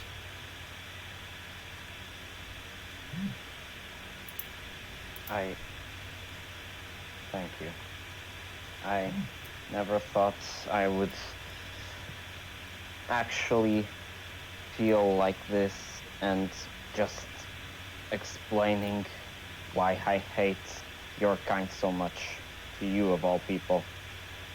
But then I guess it's better than Rordak. There's a slight smirk at that. And she says, how did it feel revealing that to us? Honestly, I can hardly concentrate on that feeling since the anger is the only thing that drives me.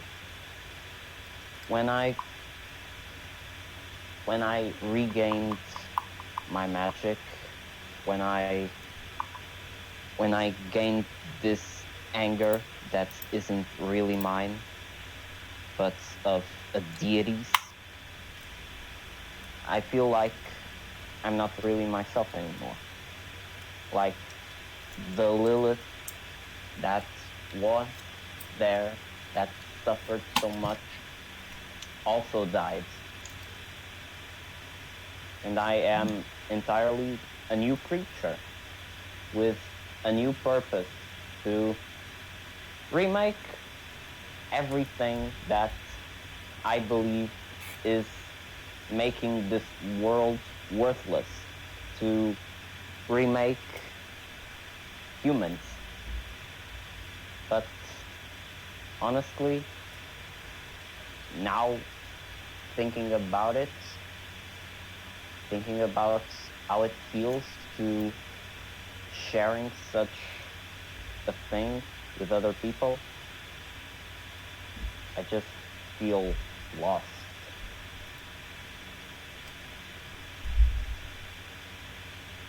She listens to all this.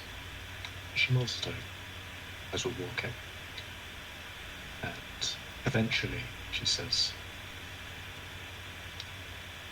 I believe that you are much stronger than you give yourself credit for. I do not believe that Lilith died that day. I believe you became a survivor. You did everything that you could in order to keep going. I cannot imagine you as some puppet of some other entity. They may be giving you that anger, that power to unleash that rage on you. But you are stronger than that. I can sense it. You don't have to be a puppet if you wish. And I know so much has happened so quickly as we've journeyed together, and especially for you, given what you've said. But it will take time, I'm sure. But you can find a path that you wish of your own volition, not some other entity from beyond. You won't be some puppet. We can help you.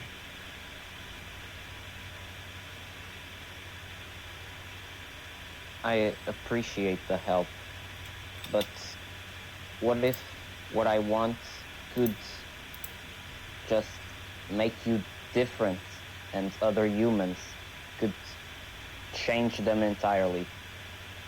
Would you still help me out knowing that could change?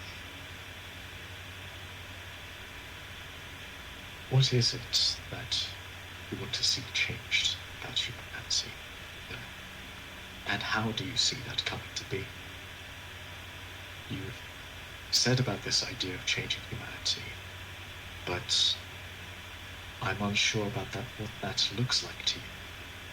Could you explain it to me? At first I thought I would just find a way to kill off all humans, but I'm starting to see that that wouldn't be really the thing that I wanted. I want to change humanity so that this human nature that I can that I know for certain that is inside of every single one of you doesn't show up again. That sense of superiority that is truly free to flourish in this stupid city to be destroyed. And I thought that if I changed you to not having that anymore, then so many other species would feel happy and humans would no longer do these terrible things. I'm not certain how, but this hunger, it just feels like it's telling me that it's possible. Would you mind if I told you a little story? But I'll try not to bore you too much, but I think there's an important lesson in it, if you're willing to listen. Fine. Just tell the story, please. He nods, and as they continue walking, she rolls over how to word it. Back in my homeland, in Lodor, I grew up in a temple known as the Vaihari. There were people from many different heritages and legacies, all sorts. I myself was raised by a dragon by the name of Lithia. She took me in whenever I wound up there, birth mother took me there. She died. Growing up there were none of these preconceived notions that I see now in the wider world of Dyrecinder. There was no prejudice or rancor between any of the different peoples. It was just people. It did not matter what they looked like. It only mattered what was within the soul, their mind. One's actions spoke louder than any sort of appearance. That's why I was so shocked at first when I learned of the outside world. I saw that there was so much prejudice out. When I must have been about 12, there was a young tiefling teenager that came to our place. He was a meek little thing, shy, reserved. I didn't ask much about his parents, but I knew that he was born to a family of humans. They were unsure of how it came to be that he's a tiefling, but he was treated with disrespect, with anger, much like children. He was confused about how welcoming we were. I previously had no idea about all of this, so when I met him for the first time, I remember being so curious about why how his horns were shaped the way they were. The point I'm trying to make here is that people aren't necessarily born with this hatred in their hearts. It is often learned, often passed on through generations. Generations of ignorance, of fear, of doubt. This hatred is taught. It is nothing intrinsic to one race or another. Ultimately, what matters most is what's inside. Do you understand what I'm saying? I wish to believe that would be the truth. But ever since I was in this town and seeing that every single human acted the way they did, I think this view of mine, I don't think it can change so easily. But Don't expect it to. I thank you. I thank you for telling me this story. I would Really? never expect you to change such a core belief so quickly, especially all that you've gone. I know that I've only learned of this hatred and this suspicion tieflings upon humans from wandering about Dyrecinder for the first time. Indeed, that notion is new to me.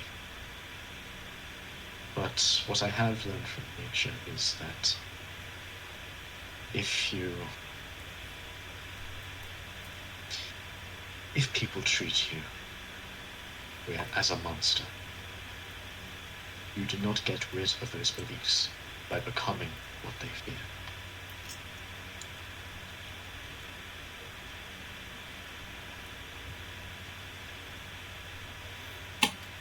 Okay. At this point, as you guys are nearing the city, you can see a small figure some ways up the road. Short, like a child. But as you get closer in the moonlight, you can see that it is in fact an odd thing for Fulchester, a halfling. This picture is not working.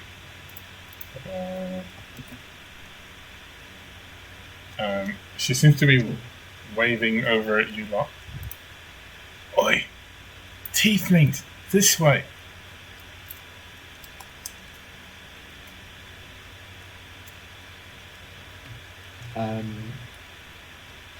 Looking at Behind Daphne and Lilu is just Sky and Bree, like looking at each other awkwardly. Sky thinking about all the things he wanted to say to Lilith. Does Yes. this seem... has this ever happened before? Someone in the middle of the road No, telling non-humans to go a certain way? not since you've been here. She seems to be beckoning you towards some of the houses. Oi, it's safe this way! Okay. She will suspiciously look at her, and then signal everyone to come to go along, but with their eyes peeled. Okay. So, she leads you not to your destination, which is the cartographer's place, but to around the back of a house where there's an entrance to a basement. She opens the door. Now, there's a little bit of steps down. There's the warm light of a fire down below, and you can hear muffled conversation. Lee, quickly, before anyone sees you. Can we make out Okay, any but of the what is- conversation? Perception check, please. Sorry, Lilith, what did you say? Okay, but what is this place? It's safe. It's one of the few safe. It's this side of the river. Okay, it seems to be general chatter, just like people in a tavern kind of chatter that you can hear. But, Sky shrugs and goes inside. okay. So, as Here you go. rush inside, the place is quite packed. There are halflings, there are gnomes, there are half-orcs. There's a goblin. It looks like this one. Let's show the picture. Oh, cool. There's also one or two tieflings. And they seem to be hiding out down here. And so the person who flagged you down closes the door behind her and then sighs with relief. Oh, I'm sorry. Come in. Relax. It's all fine. Name's Cassandra. Lovely to meet you. Thank you for this safe haven, Cassandra. What are you doing out on the streets in the night like this? We like to live our lives on the edge. Alright. So, Lilith is now looking uncomfortably because she told about tieflings, and there's a human in form of Aphne. So as you sort of walk in, a large fellow with green skin who seems more orc than anything else stands up and folds his arms around his broad chest and looks at you, Lilith, and nods towards Ethne. This one alright? Yes, she is. And she smiles towards Aphne. She's alright. smiling up towards him. Alright. He seems to relax and then plonks himself back down on the chair and carries on. Meanwhile, Connor, you are following a rather bright day across the west side there. Eventually you reach the building he's leading you to. It's a small chapel, but instead of a bell tower, there is a tower, but instead of a bell at the top, there is a fire burning, a hearth. That's also a symbol of Hestia. Please come in. As you're near the door, go up a couple of steps, stone steps. Terror growls. He says, "Mein Herr, I smell adversaries." At which point the priest opens the door, and the bright eyes of several cats stare out into the night. Cats, not hats. The cats. Full on expecting this to turn into a trap. And that was this brother to be secretly actually with what's the name of these guys at the bigot guys? What's they called? Oh, Pure Sons. Pure Sons. Yes. Pure Sons. Yeah. Okay. I still got that feeling, but okay. Okay. So, as you come to terms with the cats, we go quickly back to the cartography's office. So, at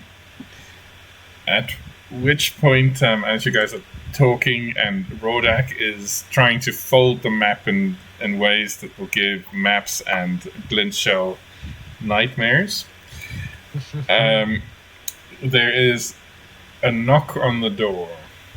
No, not a knock, a hammering.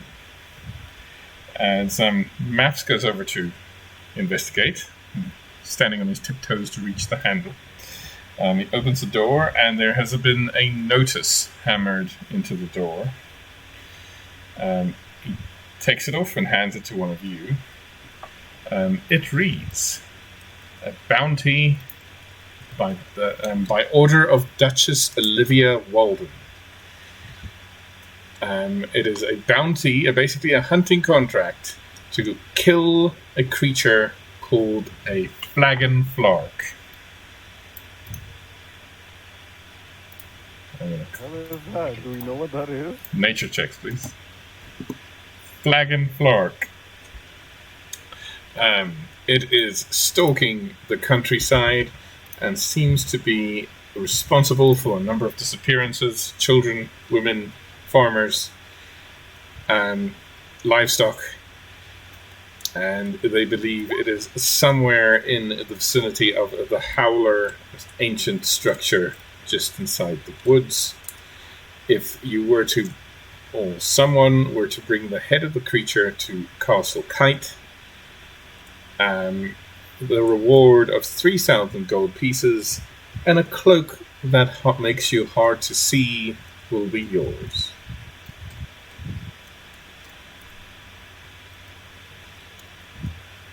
Makes you hard to see or makes you hard to be seen?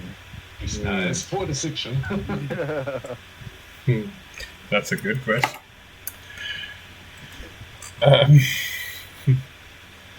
Um, it's different from a cloak that makes you tough to look at.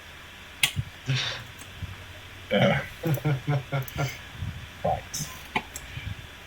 Meanwhile, in the tavern, you guys are quite cozy. You get the idea this is a place for travelers who are non-human. The woman called Cassandra seems to be operating this place. It's a bar with no name at all. And it has places to sleep and seems to stretch parts of this east side of town. And they're trying to keep the economy going at least, and also get people out who have been captured by the Pure Sons. Alright. And as you're in the bar, I need Sky and Free. No, not Free. Sky and Lilith to please make an Arcana check.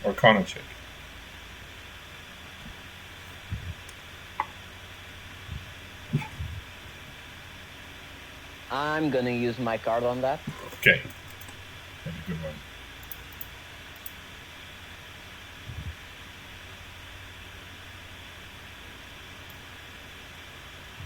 What card is that? Let's see. I'm not certain. I can see very well. Let's see now. 7. Lady of the Woods. Wow. Sometimes the cards do weird things. Okay, so 17. Okay, so between the two of you, you notice that there is a small corridor that leads to the rooms the one side, but the other side leads to a broom closet and then like a toilet, for lack of a better word, although it's not exactly glamour plumbing. They really need Mario. However, the broom closet, the door, has a slight otherworldly shimmer to it. Otherworldly as in a thinning? Mm-hmm. Sky will move aside and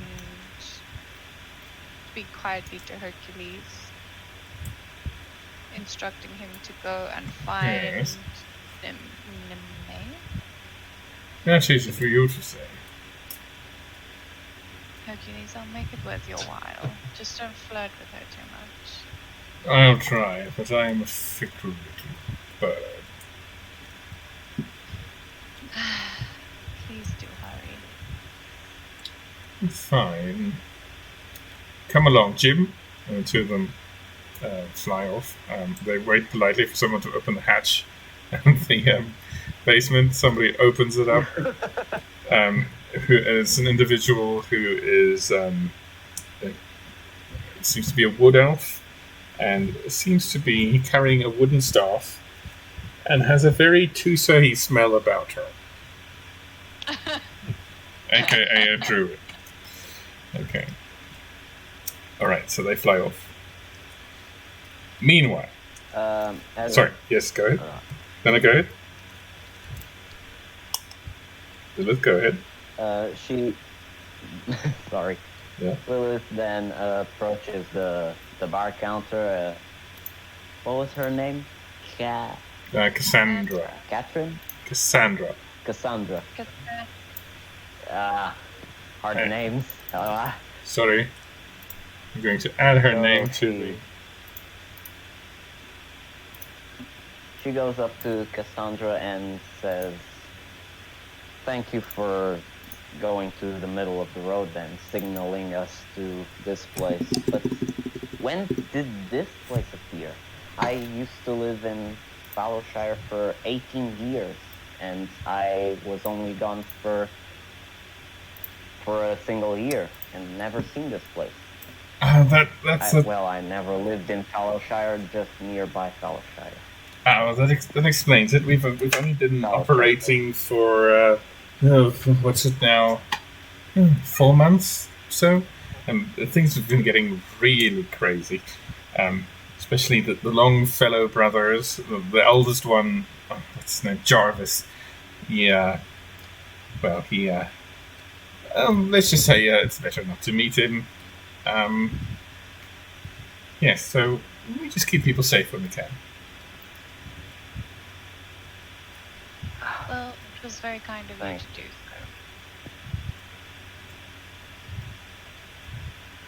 so. Oh, good. My pleasure. No problem. May we have some drinks? Yes, what would you like? Something exotic? We don't have expensive things. How about you surprise us? And Oh, we can- my friend over here would like some Shire wine, if possible, please. Okay, yes. Wait a moment. Okay. Meanwhile, back across the other side of town. And all this going from one side to the other of town is exhausting. That's fine. Okay, you are now inside the very cozy little chapel of Hestia. There are cats all around which seem to upset Terror quite a lot, but he's tolerating them. Keeping a close eye. Terra's got a phobia for tortoises, turtles, Yeah. and tortoises. Oh no, he's not afraid. He just generally distrusts cats because, as far as he knows, they're up to something and they make weird musicals. Can I hear cats like chirping in cat? Yes. Calmly, Terra. Calmly. We are guests. Guests. Don't have to listen to those assholes. You're a good boy. The best boy. So The goodest of boys. the priest brings you some fresh bandages. He also puts down some tea, some bread. It's a little bit on the stale side, but you get the idea. He's, it's a generous slices. He's trying to do a nice thing. He sits down and says, "Well, tell me, my son, what brings you to this far-flung place of Dyrecinder? You've got much more impressive stomping grounds, I'm sure." Honestly, I'm traveling a bit at the moment and a bit of a stop-off. A companion of mine used to live here, so we thought to perhaps visit the town. Other than that, no real purpose, really. However, I have to say, I'm starting to feel a bit to stay here a bit longer. I see. So you said you had companions. How many? Shit, how many of us are there? Christ. Too many. No, there must be more. Isn't there 8 of us? Mm-hmm. Well, unless you count. Well, if you Echo. count the mercenaries, there's a lot of us. And if you include Terror, Wow, heck, you've got to count the crew. I mean, shit, so how much is that then? So there's 8 of us total, so to count that 7 companions. And then the crew is what? It's only Maps and the captain left, eh? Yes, And and Mouse. Everybody forgets Mouse. And Mouse. So and that's Never plus 3. again. Brother, I will Brother never forget Tolkien. her again. All right, so what's that then? There's 10 of us, eh? I will always Oh, forget also the Echo. drow. Echo, yeah, the Echo. Shroud, yeah. Echo and Drow, okay, that puts us up to 12. How is Okay. he still there? And Liam? I don't know. I am Liam. It And leaves. 12, 13, okay, cool. I'm not counting the cats and pets. My ribbons are not pets. And he's not counting them. Okay, 13. Yeah, there's 13 of us. Quite a few, and you are their leader. No. It's more of a kind of a communal leadership thing, a democracy, if you would call it that. Oh, I see. Quite interesting. Well, let's have that wound tended to. And Connor, I need you to make a wisdom saving throw. Christ, I knew this was coming, but cunt. saving throw, huh? Just want to check if everything copy there. Don't think I did. Nah, I don't think I did. Nah, I do not think I did. No. Wisdom saving throw. Mhm. That's not good. I'm going to apply my card to that. Okay. No idea what the card will do for me, but Oh my god. A Plus and it's a one plus one corruption. corruption. Yeah. I need you to add a corruption point to Connor, please. okay, dog. But that is an ace, Um, so that is considered natural 20. Wait, did Connor already have corruption? Yes, he's Okay. got Yes. 4 now. Okay, gotcha. Alright, so you feel quite comfortable. Sit still. You get some treatment. Get some very nice warm tea. Could go for that right now, or in real life anyway. Yeah, tell him about things. Tell him about your crew. Meanwhile, a lot in the cartographer's office are getting really bored. I mean, there's only so many things you can say about elevation maps and plumbing diagrams. Technical drawing not being anybody's idea of fun.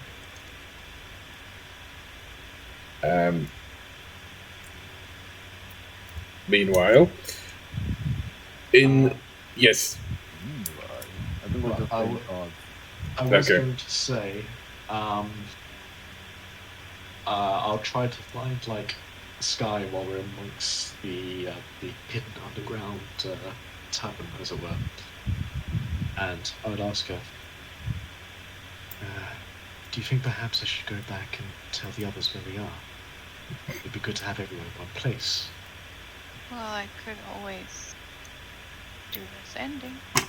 Okay, at which point a pair of ravens land on either shoulder. Hello. Hercules, I trust that you have completed the mission. Yes, she says thank you. And as much as we begged, she wouldn't take us with her. She rolls her eyes in absolute exasperation. At which point, Quite done with this night. at which point, Jim brings up a chunk of headstone. Oh, Thank that you. cannot be good for you, Jim. Oh, he's fine. He's a raven of holding. Anyway, the lady gave us a message, a reward. I'm listening. She says the key you're looking for is around its neck. Of course she does. Alright. What next? Can I ask you to do one more thing for me, please? Could Yes. you go back to the map store and lead the others back to us? Very well. Thank you. And would you like Jim Also to try pick? and find Connor, Oh, yes, the one with the dog. because yes, that one is most likely not on the map store. If the trouble guess- we had to the other with the other guards is something to go by. Hope he hasn't drunk himself into a stupor. Yes, please, if you wouldn't mind. Honest, Well- make it friends. We can discuss payment when you get back. Right, well, I'll send Jim that side of the river. There's something heavily on fire over there, and Jim likes the smoke. Alright, Jim, don't get lost now and pick up some interesting things for us. Jim burps, and his eyes point different directions, more than it should, and they flap away. Alright, so, meanwhile, Connor, you've now had your wounds dressed. Terror is now snoozing at your feet. The cats are snoozing around Terror at the moment against their better judgment because cats are Those arseholes. cats. Yeah. Yeah. Anyway, the priest tells you, well, I have a bed if you would like to sleep for the night. Otherwise, if any of your companions need any patching up or just a moment of quiet contemplation, this is the perfect place. I'll definitely pass that message along, but I think I have definitely taken advantage of your hospitality quite enough. No, I'm going it's- to head out and see if I can find them. It's nice. I also want to take a look and see what that burning building's all about. That looks interesting. Oh, just the local hooligans. You know how humans can be. Isn't he human? He's human. Okay. Insight check. Make an insight check, please.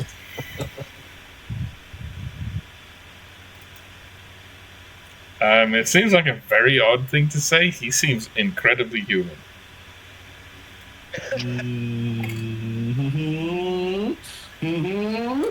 Okay, hang on.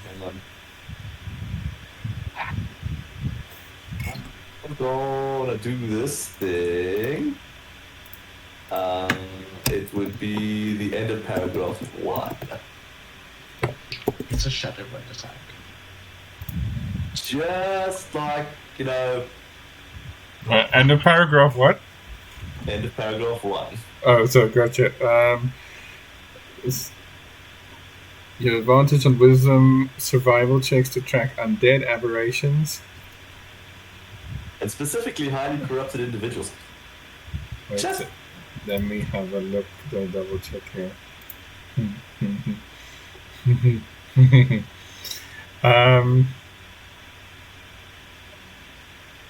Oh. Oh no. Okay. Please make a survival check with advantage. Oh shit. Okay. Oh Oh, shit. God, you got this. Guys, I gotta go. Oh, sorry, man. Thanks for playing. Alright. Oh no. Yeah, cheers, everyone. Yeah, this is what I actually really I'm getting need that. to use my card. Hey, Okay. at least he got some money. Okay. Got So- a bit of money. Your thinking is inconclusive. You're not quite sure what's happening here. Come back But anytime. stinks. This stinks. Alright. Yeah, I think I might just be. I bid you good evening. So do watch out for the local people. You've kind of marked yourself out. And I can handle myself. I hope so. But yes, if you need a bolt hole, you know where to find. Thank you. Alright, Terry, let's get out of here. So as you leave the shop, he closes the door behind you, with the fire in the hearth crackling. Okay. Meanwhile, across town, the rest of the crew have now found their way into this underground tavern. They're all welcomed. Also, as Echo steps in, he says, "Ooh, look at all the people the townsfolk will hate."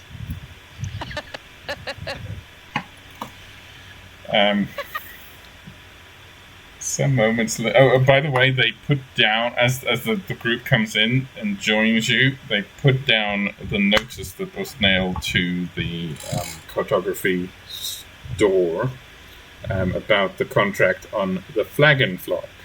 And I need Lilith, Ethne, and Sky to make an insight check. Insight check. Alright. 11. Ooh, there we go. Ooh, let's go. Excellent. Okay, so sky. It seems like a nice thing to make money on, I guess, if you're into monster hunting, ethnic. Lilith, you get the sense that a lot of things have happened in the space of the last few minutes, hour or two, that have been connected. And as a warlock, you look for connections. The message that came back from your strange alley contact was it's around its neck. You have... yeah, go ahead. Okay. I Perhaps hate you the key because we I are just figured that out. perhaps the key we are looking for is around this creature's neck. Well, With an insight of 23, does Lilith know a bit more about the creature, or Never heard of it. Not This really. is something unknown to all of you. can I make a nature check? You can. See, this is what happens. And you sure when you watch this later, I'm and gonna you use my card. and you hear the name and you do that gasp you do when there's a clue. They needed you this session for that one. Where's your card? Where's your card with the She card? fell. She's over here. Oh, there. Oh, wow. Nice card. Ta-da. Hey. Vox Machina, an ace! Nat Okay. 20. Isn't the Joker the Nat 20? I'm just gonna double check. I can't remember my own No, rules. Joker negates the effects of a nat one. Gotcha. Sorry. Yes. Anyway, this is something that might be obscured by local terminology. I mean, this could be anything from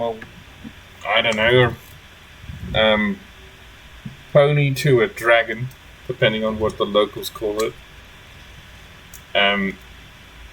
So, even though you have such a great nature check, it could be any number of creatures that prey on small towns out there. And So what you're saying is I wasted my nat 20. yes, you did. Well,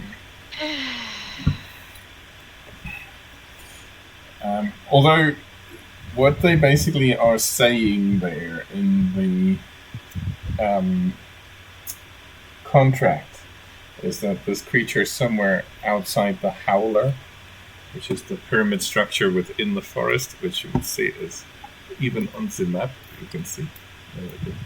Look at this. Which you have on some authority is a ruin of the first civilization here.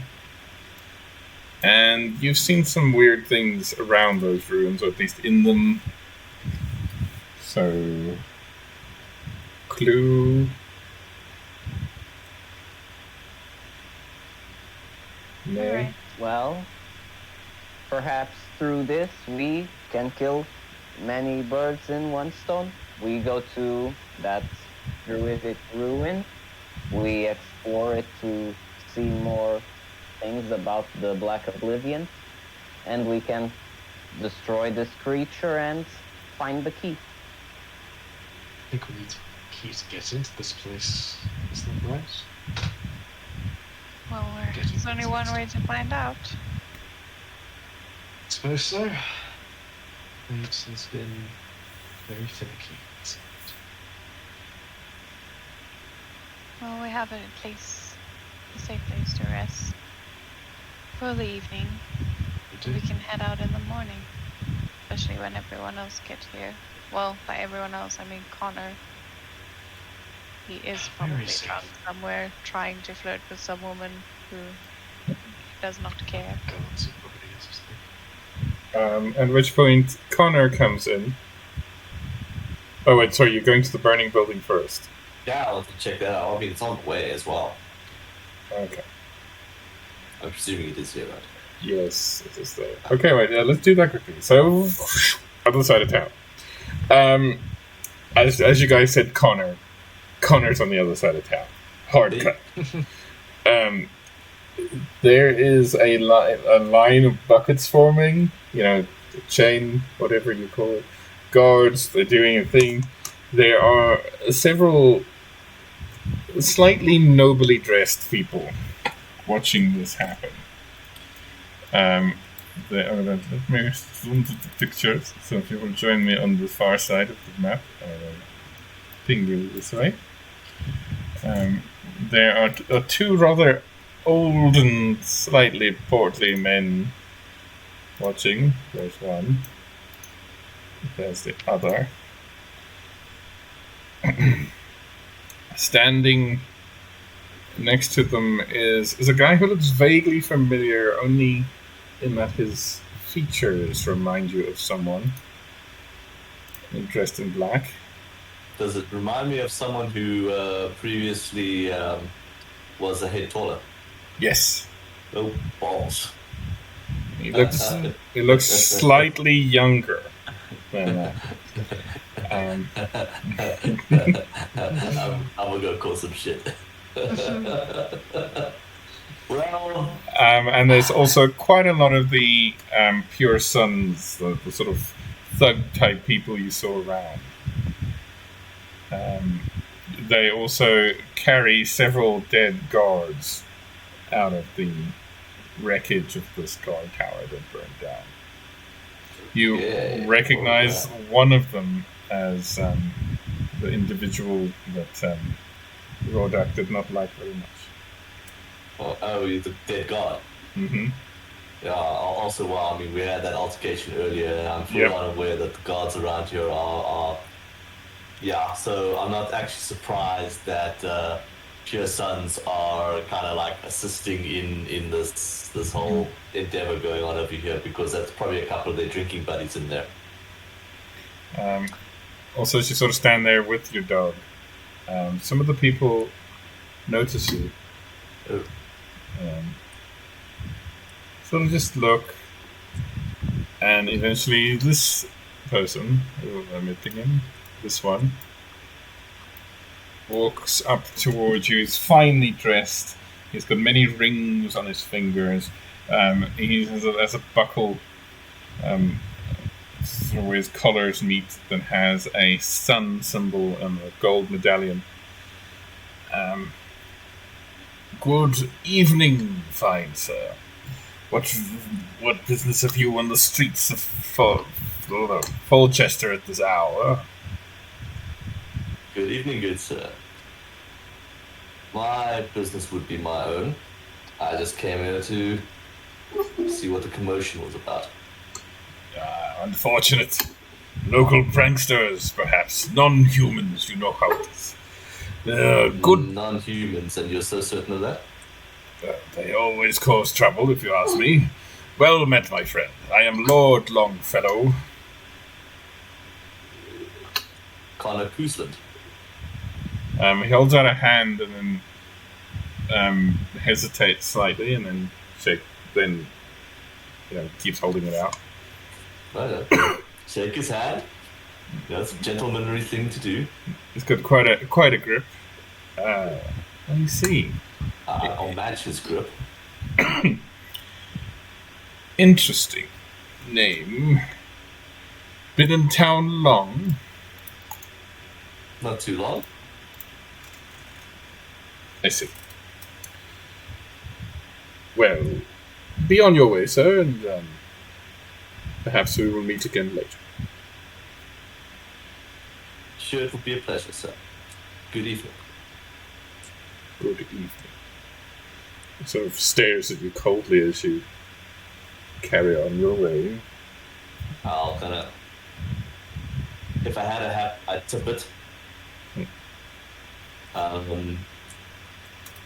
suppose I would put... I'm smart enough to do that. I'll put two and two together that, whoops, I may have done something here. All right.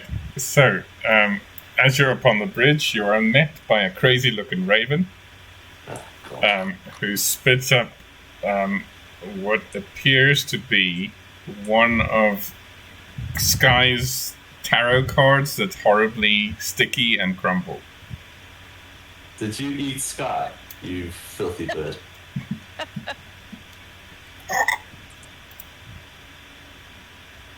I'll pick up the tarot card. What is it? What is it? The It's a bad omen. death. Death is not a bad card, thank you very much. It is the shadow. Is that a bad card? Yes, it Oh, is. well, She's the shit. tower. You done. Yeah, sorry. Oh no. Okay, Gotta bird. go. Gotta go, guys. No worries, man. Alrighty. Thanks for man. playing. See you later. Bye. Bye. Bird, why are you coughing up cards at my feet? He sort of flies in direction, comes back, and then waits for you patiently. He doesn't do much talking. Jim's an idiot. Oh, alright, you're that bird. I thought you were the other smarter bird. Okay, alright, fine. I'll follow you, bird. Clearly, you have something to show me. And I would like to get away from the daggers being stared into my back right now. Alright. So, some time passes. You get to the other side. You get into the tavern.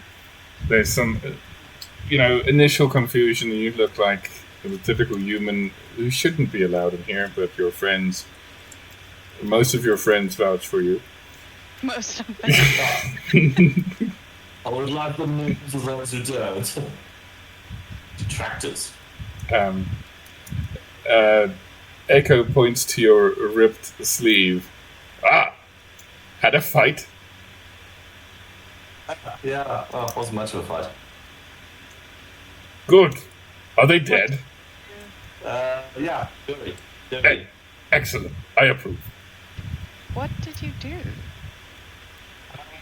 Rowan was a rather bigoted fellow who had quite a bit to say, and I disagreed with him.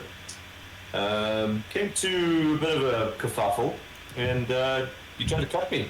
So I cut him back. Well, cut him down to size, shall we say. Connor, we're in a town full of people that hate us already. Do you really think that was the wisest course of action? Honestly, at the time, I just wasn't going to stand for it, and I didn't want to have to kill him. You need to know which battles to fight. You've potentially put all of us in danger. Honestly, I think we made a mistake coming here in hindsight. But Gives there's him not a much we can like, do take about that. accountability for your own shit, man. Well, look, I realize that may have made matters worse here, but I'll do what I can to smooth it over.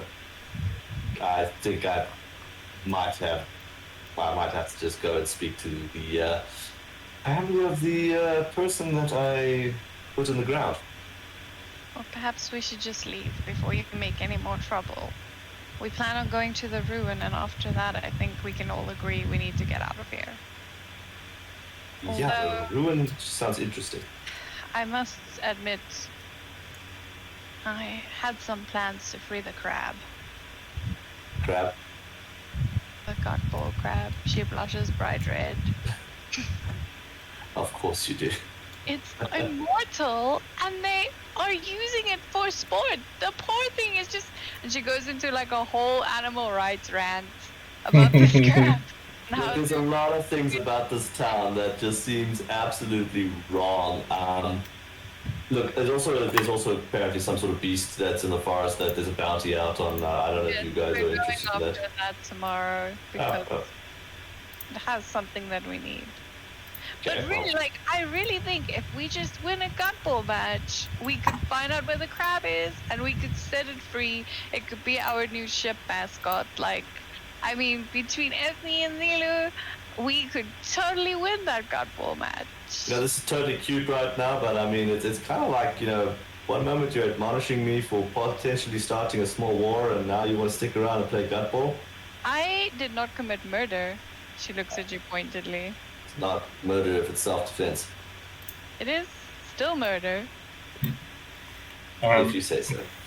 At which point, the goblin individual comes sliding along the bar and sits next to you guys. Did you say murder? She said murder, I said self-defense. Hypothetically, shut the fuck up. Hypothetically, yes. Oh, that's a good one.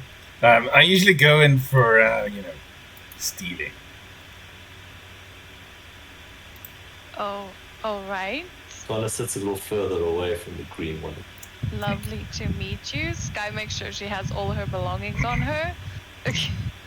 Do you need someone lifted? Need a job? I actually think we're okay, but it was. Thank you for offering. Really pleasant to make your acquaintance. What's your name? Margaret. Oh, deception check, please. Oh boy, oh boy, oh boy. 11. My name is... Looks around. My name is Cup. Oh, lovely. But my real name's Blossom. What's your real name? Sky. Nice to meet you, Blossom. Cool.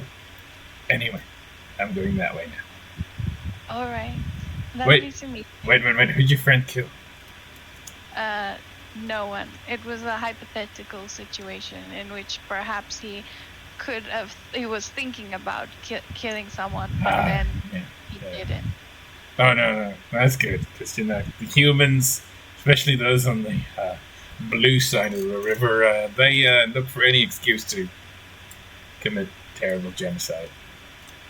What can you tell me about the Longfellows? They're the last people you gotta mess with. If you see them in the street and they say, lick my feet, you just go down there and do that. Don't ask questions. Just do the thing. Connor's knuckles go white as he's gripping the table and that. So, and they're nobles in town, right? Well, their dad is. He did some special business for the royals here, something. I don't know, human stuff. Anyway, his sons and children, they're not really nobles by any standards. Bastards, you mean? Yeah. Especially that eldest one. Man, he's got eldest. Yeah. Oh, you see him? He's got a big skull mask thing. Skull mask thing? No, I don't think I've seen that. Oh no, you'd remember. He'd also be dead.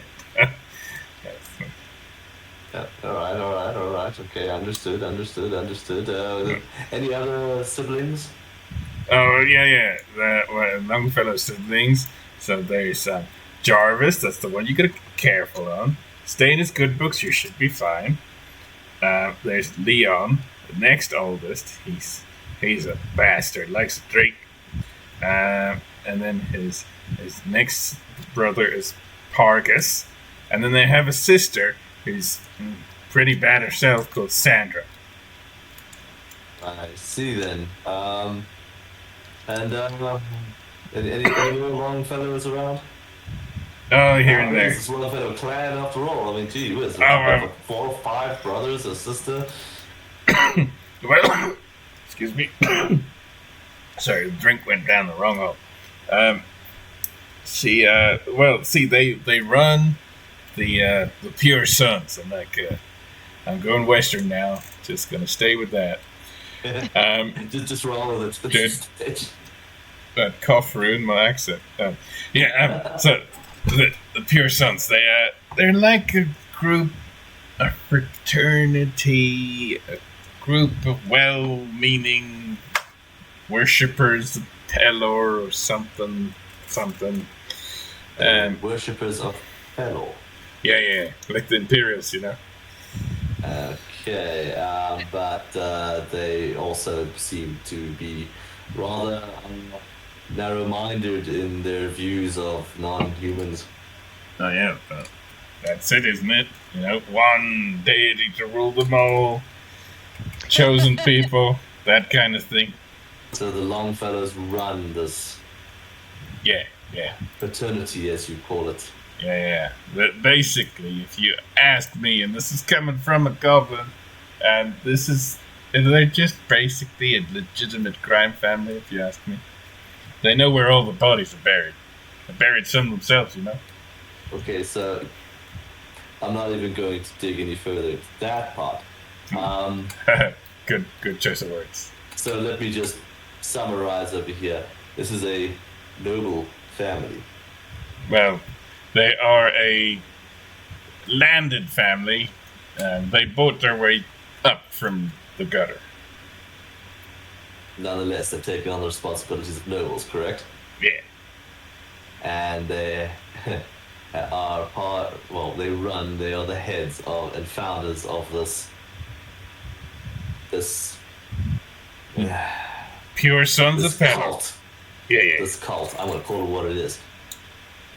That is so anti-non-human and is really stepping on the throats. I'm getting really impassioned here. Okay, alright, cool. Alright. One less of them. Alright, thank you. Your name is? Blossom. Blossom, you have been great help. Thank you. Connor, please tell me you didn't. Yeah, I did. I'm not even going to lie. And you know what? I'm not even ashamed of it. I'm actually rather proud of it. What? These are filth. They're supposed to be nobles. Nobles have an oath to uphold, and they are treading all over it. Look, This I'm is- not saying that what they do is right. I am in the marginalized view that they really hate and it sucks. But killing him in the middle of his turf with a really angry brother, do you think that was the wisest course of action? Probably not, but the actions needed to bring about change, bring about justice, really rarely are viewed as wise. Regardless of whether or not this was a wise decision or not, it's the situation we're in now, right? People are going to be looking after the person who caused this. Eyes are going to be on us, and if it comes to blows, I'm not going to lose much sleep about taking heads off some cuts with them. Bono gives you a vicious grin of approval. Not to rain on anyone's parade here. I'm not advocating for them. I'm simply stating that we need to act with more care. That is true.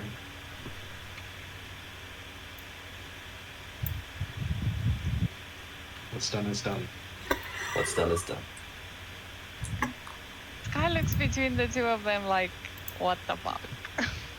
Quoting Macbeth, not a good idea. The die is cast. Right?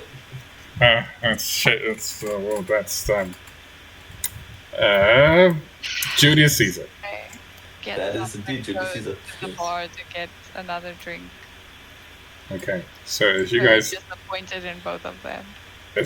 drink the early morning hours away, as it's steadily approaching 4 o'clock in the morning. In the